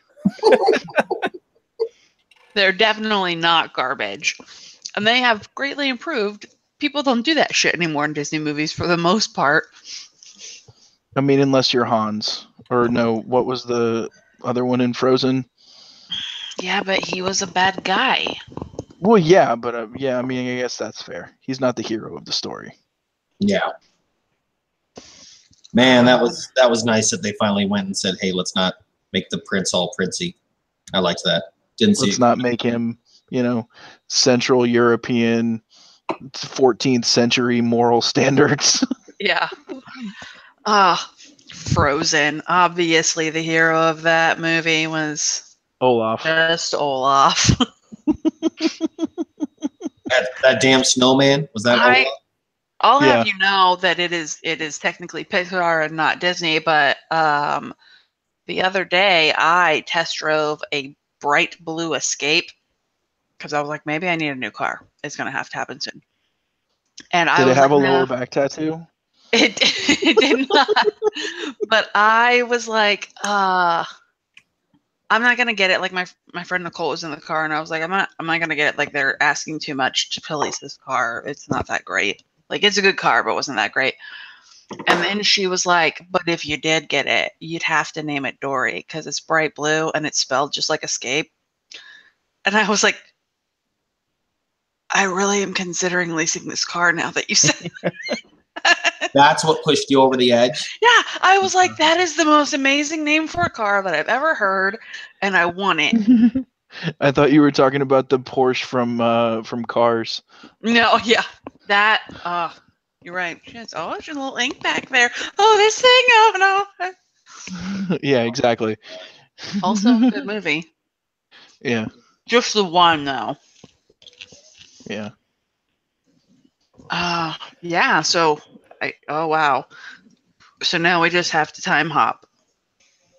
Now A we year. can take the time to write up some fun things we do during this time. And as an added little bonus, should you provide me with a write-up, which I hope you do, if you provide me a write-up, you get a free feat. Ooh, that's cool. I like that. Magic Initiate. What? Wow! I'm gonna totally take it. Because you already know I have mine written up, so Hashtag partly sugar written glider. up. I'm gonna have it. It's gonna be great. It's gonna be the stupidest feat that anybody's ever taken for no reason at all. It's gonna be awesome. Do you have any idea how cool familiars are? I mean, right? And it totally has dark vision. And you can cast your spells through it, so you don't have to be in touch range to do cure wounds. That's pretty great. I didn't know that I could do that. See, Mhm. there you go. There you go. Very cool. And you can see through its eyes. You can communicate with it telepathically. Yeah, I just want to find familiars so bad. I have a familiar in our other game. It's a phase spider. It's awesome. A what spider? A phase spider. He can shift planes at will between the prime material and the Shadowfell. And he just, yeah, like I think I had my people fight him. Aren't they giant? No, Paycully's only like the size of a baseball. Oh, I wouldn't have gone with the spider. I didn't get to pick. Like the way our DM did it, I popped a find familiar spell while we were in the Shadowfell, and so he was like, "Yeah, you get a phase spider." Ah. I would have been like, and I'm gonna kill it and never bring it back. I hate spiders. I really don't like bugs, actually. Paycully is awesome. It's one of the reasons that I have realized that I can never live alone, because I can't actually get the bugs, but I also can't be in the same room with them. I once came home into that terrible house on the south side, and there was this huge hoppy bug on the wall next to my bed. And I stood there forever thinking, I'm going to get it. I can do this. You are an adult woman. You can handle this. And I couldn't do it. And I had to, like, my roommate wasn't home. I was all alone in the house. And I just picked up some of my stuff and I went into her room and got in her bed. And I texted her and I said, when you get home, there's a scary bug in my room. If you could get that, I'll leave your bed. And she got home like 40 minutes later. And just didn't even come into her room. Went into my room. I heard the toilet flush a minute later. And then she was like, okay, good to go. Yeah. Thank you. Yep. Thanks, Rumi. Mm-hmm. Yep. Oh man, that's awesome. Right. So I'm gonna start gratitude off, I think, with the greater restoration slap. Yes. That was, yeah. That was amazing. I think it should be administered that way all the time. All the time. In the spell, like it has to be done via a slap. I should probably, that's probably, because it worked really well. Lyra probably will be like, well, this is how you do it now. Well, you're a hero of the goddamn like world. You could go and argue that in your clerical brilliance, you've realized that it puts the healing into the skin quicker and faster. And I mean, you could pull some shit like that, and they'd be like, "Wow, really?" And you'd have people across all of the continent to get people like healthy. And lesser restoration is like is a soft slap, and greater restoration is like a real like yeah, it's just a forehead like wind up and like, smack. Nice. You're probably right. You're probably right. Okay, if you can spend the next year changing the way people, healing magic, that'd be great. Well, I am building a temple. There you go. At least the one. So at least the people that I talk to there, I'll be like, and then when you do this, you have to whack. I can't wait for you to explain this to Chelsea in the next game. Like, you have to hold off and then be like, oh, like Mike's going to be like, hey, tell us a little bit about what happened after the year. I know you gave me write-ups, but, just so everybody can get a little something. You're like, well, here's what I did. And you explain your temple and the new slapping technique. We changed the somatic component for greater restoration to a face slap. Yep. Oh my god, that's amazing. Yeah. Uh-huh. That's tremendous. Oh god. Oh man. What's my gratitude? Yeah. I am gonna go sappy because we're taking a year off in game, and I have gratitude for the other three of you who came here tonight and let me be goofy and laugh. And I had an absolute blast this evening. I know sometimes we get a little serious, but I was in a goofy mood, and I appreciate you putting up with it.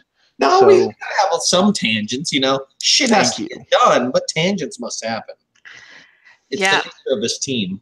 Mike, I have to say, I think my gratitude is to you for actually giving me an answer from my God that I fully did not expect. And I thought she was going to spend the next year, really, shit, is Lyra, not, is she going to, change all of her beliefs? But I feel a little more grounded now. Mm-hmm. Yeah. I'd say, my gratitude also would go to you as well, Mike, even though, the DM one's always a cop-out. That's what you're here to do. It is. But, I must say it's cool just to have you taking the time to go and tie back things about our characters and our past into the story. So it's not just us getting weaved into a story you wanted to tell, but you take things that are part of our character and weave it in.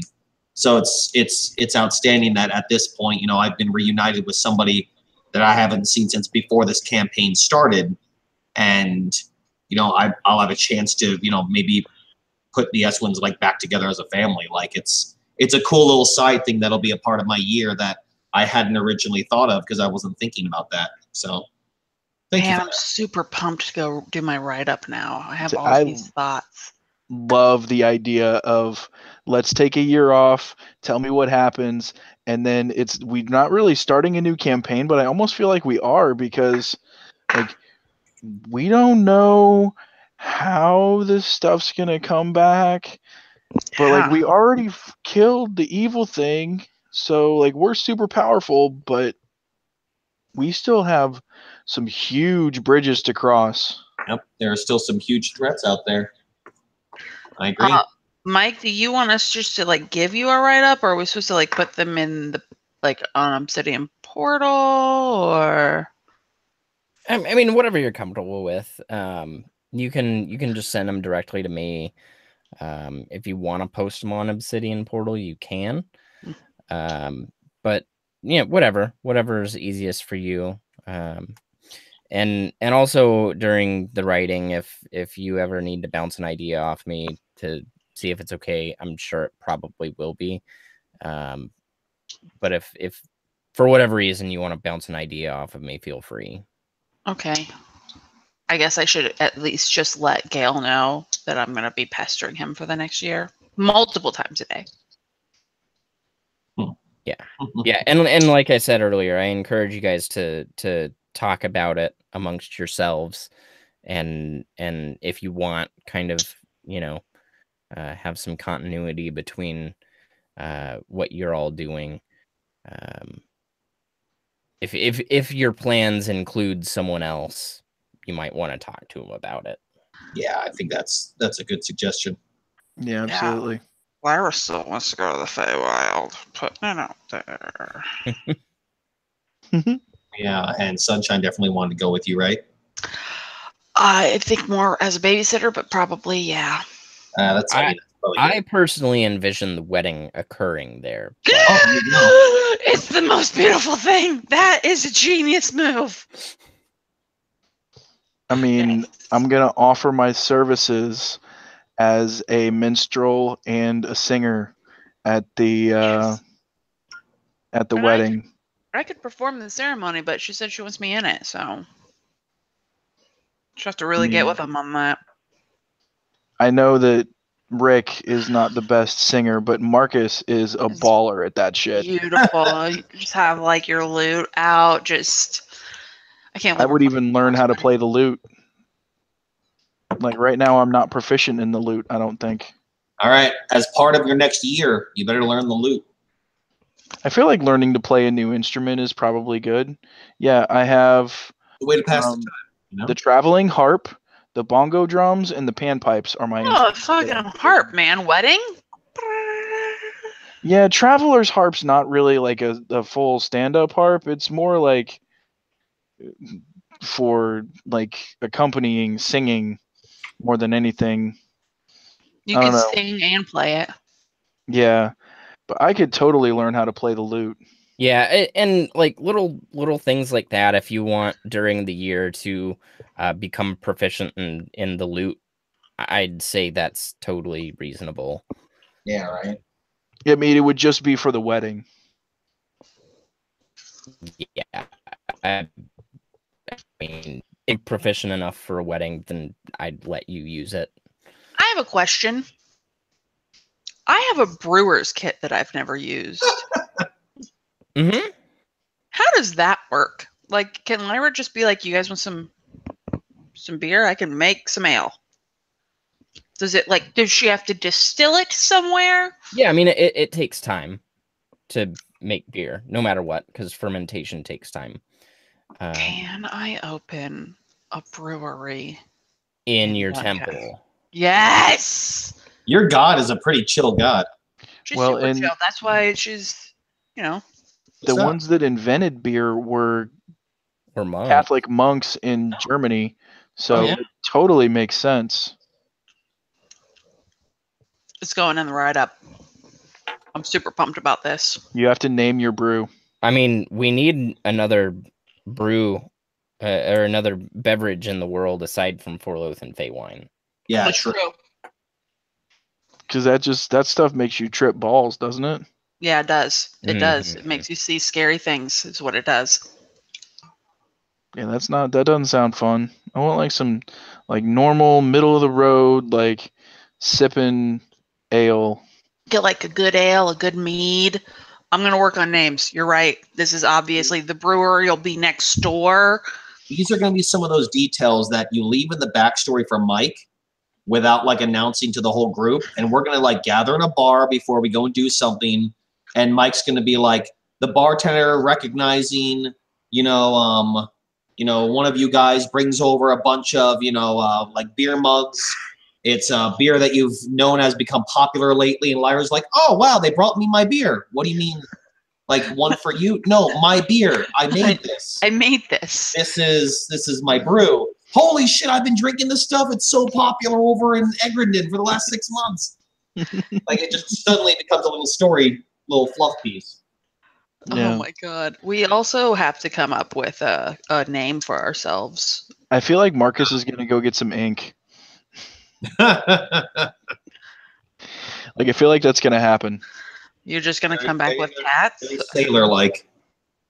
And Marcus is definitely gonna go get like either a fireball or maybe like a little Ooh. dragon tail Ooh. or like something to commemorate the adventure.